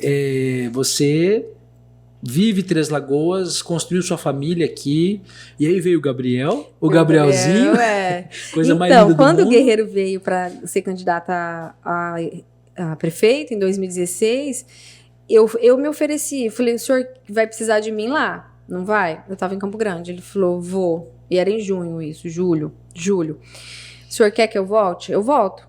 Falei, eu volto, sabe por quê? Eu já tinha vivido 1 ano e meio lá em Campo Grande, eu já vi que a cidade estava muito diferente do que eu já estava, que eu vivi na época de faculdade, meu marido também. Falei pra ele, eu acho a melhor coisa a gente voltar pra Três Lagoas, porque eu acho que Três Lagoas é uma cidade próspera, é uma cidade que tem muita oportunidade, o meu marido é concursado, o concurso dele era daqui ainda na época, então falei, não vamos mexer com vir pra Campo Grande. Falei, Guerreiro, o senhor quer que eu volte pra Três Lagoas? Eu volto. Pego minha mala e vou embora. Ele falou, tá bom. Aí 1 ano e meio que eu tava em Campo Grande, eu peguei e voltei pra Três Lagoas, vim morar aqui de novo. Que foi quando a eleição dele de 2016, que aí foi nossa, emagreci 5 quilos, foi uma coisa louca. Mas eu amo, não adianta falar. Tem todos esses viés, mas a gente aprende a amar. E aí eu vim pra cá e falei, agora eu vou ficar aqui, eu não vou embora mais daqui, mesmo que eu não esteja mais com ele, que eu esteja trabalhando com outras coisas, mas eu quero viver em Três Lagoas. E aí veio o Gabriel e, se Deus quiser, vai vir mais gente aí. E tem uma galerinha ainda pra vir, né? Luísa, o que te mantém em Três Lagoas? Além, obviamente, da questão profissional, né? Mas a gente, ouvindo você, e não é a primeira vez que eu ouço você falar bem daqui, quais são as principais características assim da cidade positivas que te fizeram ficar? Primeiro, eu percebi, eu gostava muito de cidade grande. Eu falava, nossa, que delícia viver em cidade grande, tem várias coisas pra fazer. Mas hoje eu percebo que eu gosto da cidade pequena, mesmo a gente sabendo que algumas coisas a gente só encontra em cidade grande, mas a facilidade, a comodidade, a praticidade que a gente tem numa cidade pequena, que Três Lagoas não é tão pequena assim, né? É uma cidade média, né? Mais de 120 mil habitantes. Terceira maior cidade do estado, né? Então eu falo assim, viver aqui pra mim é ideal, porque eu acho Três Lagoas, inclusive, uma cidade grande, porque é tão espalhada. Exatamente. Tem os vazios urbanos, né? E aí você sai do Jupiá, por exemplo, vai lá pro Sete Sul, lá você tem que andar, mas não sei quantos... Mas tudo perto, né? Não tem como falar que é longe. Só é extenso, né? Geograficamente. Né? E aí, eu acho que o que me mantém aqui é isso, essa facilidade, que nem a gente estava conversando antes. Eu tenho um filho que vai fazer 3 anos e mais. Você vê, assim, ele poder viver o que eu vivi na minha época de infância, né? A tranquilidade, né? Eu não sei, tenho certeza que não teria numa cidade grande. Então, isso me faz gostar ainda mais de estar aqui. Nunca foi minha pretensão morar em Três Lagoas. Eu até brincava com meu marido, ele nasceu aqui. A família do pai dele é daqui. E antes de vir para Três Lagoas, eu achava a cidade muita terra, né? Muita poeira. E aí a gente vinha passear, eu falava, Deus me livre, essa cidade cheia de terra. Aí ele brinca e fala, tá na megalópole. Ele fala, hoje você tá na megalópole. Mas assim, é porque eu sempre me entreguei. Que nem eu falo, hoje eu tô aqui, se amanhã ou depois eu tiver aqui, eu vou. Eu não fico me torturando por isso. Não pretendo sair mais de Três Lagoas, mas se acontecer, a gente não sabe o dia de amanhã, não pode dizer nunca. Eu tenho coragem de ir embora para uma outra oportunidade, né? Não sei, um concurso, a gente não sabe. Mas hoje, minha vida é aqui. Construiu casa. Construí casa. Né? Construiu sua família. Meus pais estão perto, né? 120 quilômetros, tão pertinho. Minha mãe, um fim de semana assim, um não. Inclusive, tá em casa. Isso é uma delícia, né? A gente tem essa proximidade, né, com os pais da gente. Se eu pudesse ter todo dia, eu teria, mas eu não tenho. Daqui em Aparecida são quantos quilômetros? 120. Poxa, pertinho. Pertíssimo, né? Pertinho, então... E aí, Luísa, a gente começou falando sobre essa coisa do jornalista, né? Tem alguma coisa no jornalismo que você ainda queira realizar? Porque você já passou por tudo, né? Fez campanha política, foi de TV, trabalhou Escrevi em revista, impresso. Fiz TV, Assessoria, né? Que agora você tá Fiz assessoria pro Misto, na época que eu tava nesse vão aí, que eu tava entre que o Guerreiro não ganhou a eleição em 2012. Fiz assessoria pro Misto. Eu não sei, eu gosto tanto que eu faço, eu amo o que eu faço, eu vou trabalhar com prazer todos os dias. Como que é o seu dia a dia hoje? Olha, é uma assessoria, mas a gente trabalha com site, que a gente alimenta o site do município, a gente trabalha com a imprensa, que a gente... Atende a imprensa, marca as entrevistas, faz as pautas. A gente trabalha com vídeo, porque a gente produz conteúdo de vídeo que vai para o digital, mas é vídeo, tem a mesma produção, a mesma qualidade. A gente trabalha com rede social, que é uma coisa que eu gosto muito também. Então, assim, ali tá tão completo, você acaba fazendo um pouquinho de tudo. Eu faço gravação, eu faço locução se precisar, eu faço passagem se precisar de apresentar. Eu não gosto, você pode ver que você não me vê muito. O Guerreiro, quando ele foi assumir a primeira gestão, ele falou assim: quem que você acha que você vai precisar da sua equipe? Eu falei, Guerreiro, eu não tenho muita noção, mas tá, jornalista, cinegrafista, editor, nananã. Eu acho que vai precisar de um cerimonial. Eu falei pra ele, porque evento, né? Cerimonial você faz. Eu falei, não faço não. Eu falei, eu não sou cerimonialista. Cerimonialista é profissão. Eu falei pra ele, não é cumprir tabela. Mas olha só, ele falava assim, que o Guerreiro gosta. Olha só, a diretora de comunicação é a cerimonialista da prefeitura. Eu falei, o que tem? Ele falou, olha, a pessoa vai falar, olha, é um cargo a mais, né? Multifacetas, ela faz. Eu falei assim, Guerreiro, eu falei, tá bom, eu posso fazer de vez em quando, mas eu acho que por um tempo, porque eu não gosto, é uma coisa que assim... você trabalhar com improviso, é aquilo que eu te falei. Eu não sou muito jeitosa pra isso, eu fico nervosa. Hoje é o Douglas que faz isso, né? É o Douglas que faz isso, ele tem uma... Ele vai muito bem, né? Muito bem, ele tem tranquilidade pra lidar com problemas, assim. Já aconteceu situações, assim, que ele, na hora, ele se recompôs, assim, sem ninguém perceber. Você via que tava acontecendo um negócio e ele não se abalou. Então, eu já não. Eu tenho essa dificuldade de trabalhar o emocional. E aí, ele falava isso. Não, você vai fazer o cerimonial, vai dar super... Olha, a diretora de comunicação que faz o cerimonial na prefeitura. Mas lá, a gente, até um pouquinho, se precisar, a gente faz. Então, assim, ali é tão completo a nossa rede de comunicação. Atuação, né? Vocês atuam em todas as mídias. E assim, aliás, vocês têm feito um trabalho sensacional. Queria até perguntar isso, assim, como é que surgiu essa ideia? Que é esse lance das redes sociais. Vocês ficam vinculando a filmes de sucesso, a trends no TikTok. Poxa vida, Luísa, como é que surge essa coisa criativa de trazer essas tendências, né? Para comunicação institucional. De uma instituição, né? Corporativa e de administração pública. Olha, Rogério, a gente sempre teve essa vontade. Eu sempre me inspirava muito na prefeitura de Curitiba, que eles faziam esse trabalho já há um tempo. Só que eu tinha medo, porque cada cidade reage de um jeito. E aí eu falava, Curitiba é uma capital, né? Eu não sei se Três Lagoas teria... A pessoa vai absorver, né? Não sei se... a gente brincava muito pouco. E aí entrou a pandemia. A pandemia foi, assim, um trabalho extra. Eu falo que não foi um trabalho que a gente fazia, era um extra. Porque era uma coisa que a gente tinha que... Cara, era muita cobrança. Porque aí as autoridades, o comitê achava que a comunicação não estava fazendo o trabalho dela. Enquanto, na verdade, com o tempo, eles começaram a perceber que era a população que não fazia parte dela. Não era a comunicação que não fazia, sabe? Então, chegou um momento que até eu lembro o promotor falar bem assim... Gente, vai me desculpar, mas não tem mais o problema de comunicação. Hoje, quem não cumpre as regras é porque não quer, não é porque não tá recebendo informação. Só faltava se enfiar na cara da pessoa que ela tinha que usar máscara a gente ensinou, manter o distanciamento. Eu falo que o jornalista nessa... Eu inclusive, estava relembrando um post que apareceu no meu Face, eu parabenizando os profissionais da comunicação, porque até ensinar a lavar a mão a gente ensinou. Pois é. Então, assim, no jornal, inclusive. O nosso papel foi fundamental nessa fase aí, continua sendo.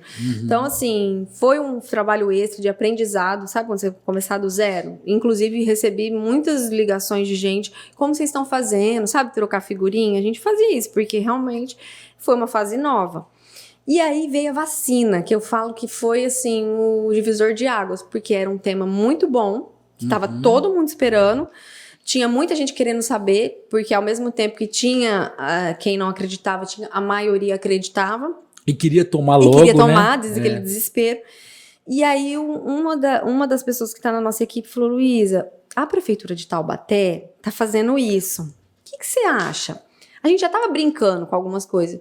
Falei, cara, eu não sou muito ligada a filme, assim, não sou muito de assistir. Falei, você acha que é legal? Ele falou assim, eu acho que é legal, acho que vai dar certo. Vamos tentar? Falei, vamos.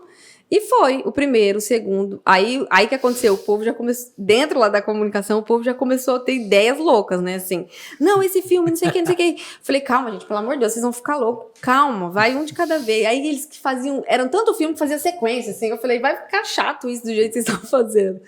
E aí começou com a história Deu super certo, né? Porque... Aí que foi que a gente percebeu que a população comprou a ideia. Só que assim, ó, se você observar, o Instagram é um tipo de público, o Face é outro. O Instagram gosta, o Face nem sempre gosta. Às vezes a gente recebe muito elogio no Instagram e no mesmo post a gente recebe crítica no Face. Vocês estão com tempo mesmo, hein, pra ficar fazendo dancinha.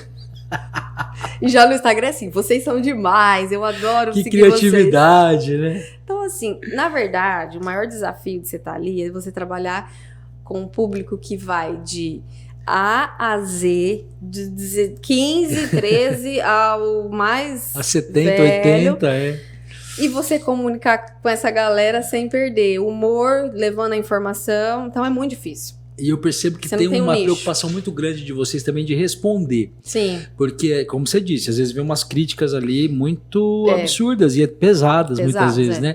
Então, assim, tem que responder com uma certa leveza para não parecer que você tá ali no embate. Né? E não absorver aquilo lá. Porque a gente teve gente que trabalhou ali, que já não tá mais com a gente, mas que absorveu. Falava, calma, senão você vai trazer problema pra sua saúde. Não absorve, porque... Tinha uma época que era muito pesado, assim, sabe? As pessoas, elas exageram, às vezes, na crítica. E você sabe que eu respondia muito o Face do Guerreiro, e quando acontecia isso, eu era muito sutil. Eu falava como se fosse ele, como eu já estava andando muito com ele, eu falava a linguagem dele, muita gente achava que era ele. E olha, eu já... Mas ele responde? O que eu fazia?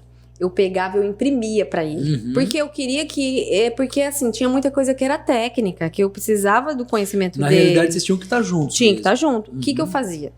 Isso era uma rotina. Eu imprimia todos os comentários que eu achava pertinente ele responder. E o Guerreiro, assim, isso na época de deputado. O que o senhor acha? Isso aqui, não, nada a ver. Aí ele colocava lá, às vezes ele respondia pra mim, eu ia anotando, às vezes ele mesmo respondia no papel, quando ele tinha um pouquinho mais de tempo. Então começou a construção assim. No Face do Guerreiro, eu sempre respondia. Então já tinha esse hábito, já aí dava muito certo. Quando a pessoa vinha com o paulado, eu respondia assim, bom dia, tudo bem? Olha, a situação assim, espero que você tenha um excelente dia, vamos conversar, gente, estou à disposição. Aí a pessoa já falava, desculpa o meu jeito de falar, é que às vezes eu fico nervoso. Então quebrava a pessoa no meio.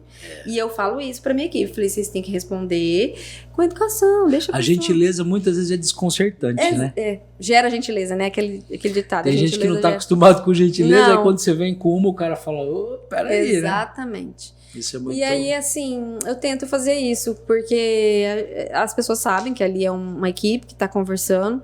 O mais legal de ver, Rogério, é que as pessoas reconhecem que é uma equipe de marketing, porque às vezes eles falam assim, meu Deus, quem que é essa equipe de marketing aí da prefeitura? Então, você vê que já valoriza a comunicação, Sim. que é uma coisa que eu sempre quis. Lutou, né? Você sempre quis. Para ser reconhecido, não para se mostrar, mas para dizer, oi, estamos aqui trabalhando também. Porque às vezes as pessoas acham que comunicação não faz nada, né? E foi até um balde de água fria que eu levei logo nos 3 primeiros anos da gestão do Guerreiro, que a gente fez uma pesquisa e aí notamos que 70% da população se sentia sem informação. Ai, aquilo me frustrou de um tanto. Eu falei, cara, o que eu tô fazendo de errado? Que triste, não tá dando certo. E aí a mulher que fez a pesquisa falou, calma, Isso é em todas as cidades. Porque as pessoas, elas não querem ser informadas. Elas se informam daquilo que elas querem. Acabou. Se aquilo lá que você postou, que você acha que você fez bonitinho, que você colocou carro de som, que você colocou publicidade, e ela não absorveu aquilo lá, é porque ela não quis, não foi porque você fez errado. Então, assim, tem essas nuances que acabavam me deixando muito desanimada. E a gente era muito cobrado por isso. Mas aí eu comecei a aceitar alguns processos que são inerentes, eu falo, isso não é meu, não é um problema da Luísa, da comunicação, é um problema da pessoa, e vamos fazer o nosso trabalho. Só que pra gente fazer o nosso trabalho, como chegou num ponto agora, a gente tem que cair na graça. Hoje, a gente é defendido. Eu vejo isso assim, quando alguém critica, às vezes comenta assim no Instagram, vocês estão com tempo? Aí o outro fala, ai, que mau humor, você não consegue ver as coisas com bom humor, todo mundo brinca, todo mundo... Então a pessoa já defende, ela não critica também. Então era isso que eu queria, chegar nesse ponto da gente ter a população com a gente. Com certeza. E eu acho que isso muda até a forma de comunicar mesmo, né? Porque sabe que vai ter sempre ali um ponto de vista um pouco mais leve, uma mensagem levada de uma maneira diferente, né? Que é o que a gente precisa hoje, né, Luísa? Acho que mais do que nunca... Não, agora não tem como ser diferente mais. Não tem como. E todo mundo acostuma, né, também com isso. E aí, quando muda, também acaba sendo estranho. Até o meu chefe fala assim, acabou a vacina, né? Ele falou, agora vocês têm a missão de continuar. Aí eu falei, agora é a parte difícil, porque, né, a vacina foi legal, um assunto que todo mundo queria, a gente vai continuar. Falei pra minha equipe, agora é com vocês, gente. Juntos a gente vai conseguir, e a gente tem conseguido manter a Mas tem muita coisa acontecendo na cidade e vocês estão comunicando isso de um jeito bem diferente. Tá sendo bem legal. Eu acho que a gente está sendo até referência aí para outras cidades. Eu já ouvi, inclusive, isso de colegas de fora. A gente já recebeu procura, feedbacks, assim, né? Então, isso é prazeroso, assim, tem um amigo, inclusive, da prefeitura de Presidente Prudente, ele acompanha, porque ele fala, poxa, aquele pessoal de Três Lagoas, eu não sei o que aquele povo come, eles são muito criativos, eles são muito...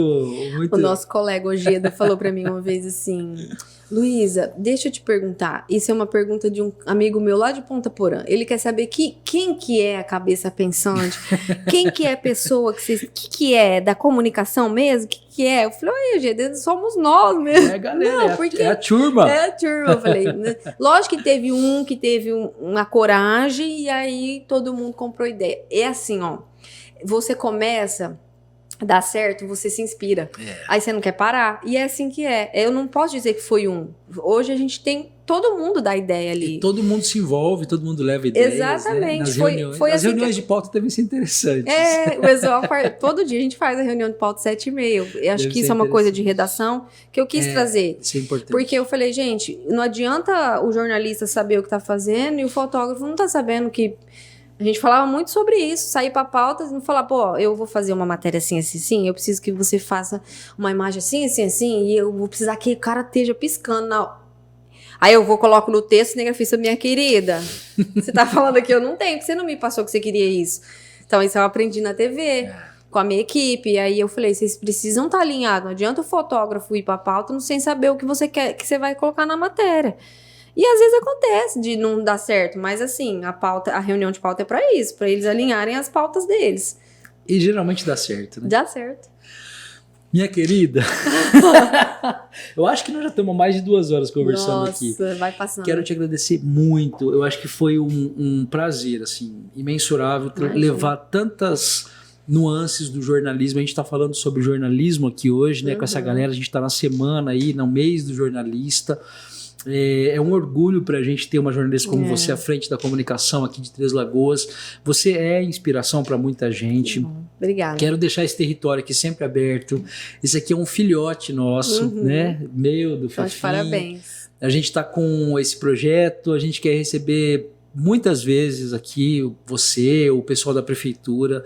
Já fica o convite aí novamente ao Guerreiro. Perfeito. Vai ser uma honra que ele venha aqui pra gente poder bater esse papo. Eu quero muito conversar com o homem Ângelo Guerreiro, sabe? Eu acho que independentemente do trabalho que ele tem feito à prefeitura, que a gente está vendo aí no dia a dia, a história dele é muito interessante. Eu conheço um pedacinho, eu quero conhecer um pouco mais e eu tenho certeza que vai inspirar muitas pessoas também o que ele vem contar para nós, né? Só reserva umas 4 horas. Eu acho que a gente vai ter que começar umas 3 horas da tarde. Mas é cativante a história dele, vocês vão ter Não, o tempo e a legal. disposição de estar ouvindo. É muito legal. E eu queria muito trazer você aqui, porque eu tinha certeza que a sua história também seria muito legal e realmente conheci alguns nuances aí que eu não sabia.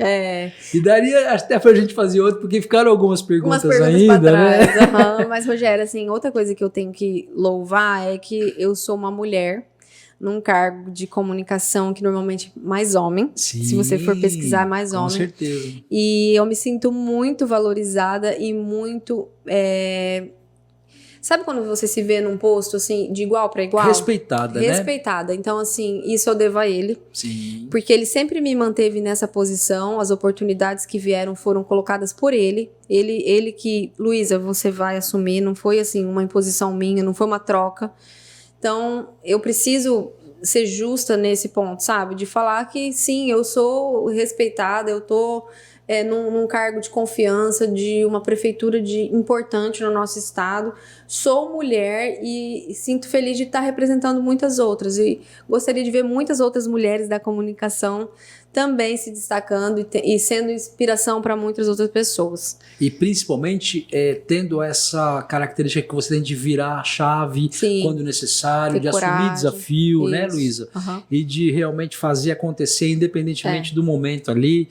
Deixou a TV, você estava no auge, estava muito bem, foi para um outro desafio, também encarou, né? Se formou em direito, continua. Então, assim, eu acho que isso realmente serve de inspiração para muitas mulheres, porque a vida não é linear, né? As coisas mudam muito, né? E eu acho que o mais importante no nossa trajetória é a gente deixar as portas abertas, entendeu? Fazer amizades, que é o que eu fiz. Eu não desconstruí nada. Tudo que foi construído tá perfeito, o caminho tá traçado. Eu tenho certeza, assim, que se um dia eu precisar voltar atrás, eu volto sem ter vergonha. E eu tenho amizade com quem eu tive a oportunidade de trabalhar. Então, isso para mim, e eu acho que isso vale para pessoa que quer ser jornalista, para pessoa que quer ter uma profissão. Isso é experiência de vida. Você deixar o seu caminho aberto, a sua porta aberta para você. A gente não sabe o dia de amanhã. E isso eu fiz, eu acho que muito bem feito, assim, sabe? Eu consegui deixar laços, amizades, que, por exemplo, o Fefinho é uma pessoa que eu sou amiga dele, da esposa dele, da família dele, porque a gente viveu mais do que uma relação profissional. A gente foi amigo, a gente foi parceiro, a gente aprendeu junto, e isso foi importante na minha formação como profissional. E acho que as pessoas não podem só valorizar a parte técnica, mas tem que valorizar esse lado humano, que isso daí constrói a gente, eleva a gente. Com certeza. E assim, obrigada mais uma vez. Parabéns pelo projeto, seu e do Fefim, sou fã.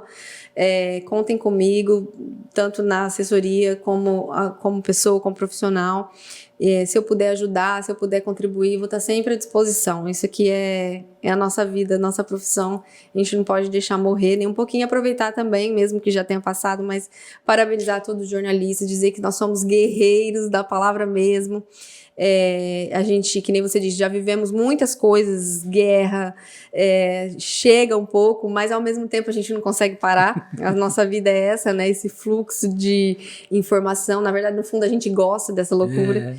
E parabéns, assim, somos vitoriosos por tudo que fazemos e tenho certeza que muitas pessoas ainda vão brilhar no jornalismo no nosso país, e eu torço muito por isso, por colegas de profissão, pessoas que estão começando. Sejam guerreiros, sejam firmes naquilo que querem, no propósito que querem, de cabeça erguida, que vão chegar onde querem. Obrigado. O principal é querer muito, né, Luísa? Querer muito. Querer muito. Isso e foi fazer, a minha meta. Fazer por merecer. A gente vê na sua história o quanto aquela sua insistência no estágio, o quanto todas as suas insistências deram resultado. E valeram a pena. Obrigado. Foi sofrido em alguns momentos, mas vale a pena no final. Mas faz parte, faz né? Parte, nem tudo é perfeito. E assim, só pra gente concluir mesmo, eu vi uma frase muito legal. Não é o fardo que tá muito pesado, muitas vezes é a gente que tá muito fraco. Exatamente. Então a gente tem que se fortalecer, porque daí o fardo fica tão leve que você fala, opa, manda outro aí, filho. Pode mandar que nós estamos preparados. Perfeita a frase, né? Vou usar pra minha vida agora. Obrigado, Obrigada, Luísa. eu. Muito obrigado. Obrigada mesmo, parabéns. Obrigado a você que nos acompanhou também. A gente fica extremamente feliz que você esteja conosco até o fim desse episódio. O tempo inteiro a gente falou aqui desse projeto que é totalmente independente, então se fez sentido para você, entre em contato conosco também para ser parceiro, manda um Pix para a gente, tá aparecendo o númerozinho aí da tela, e até o próximo. Obrigado, gente.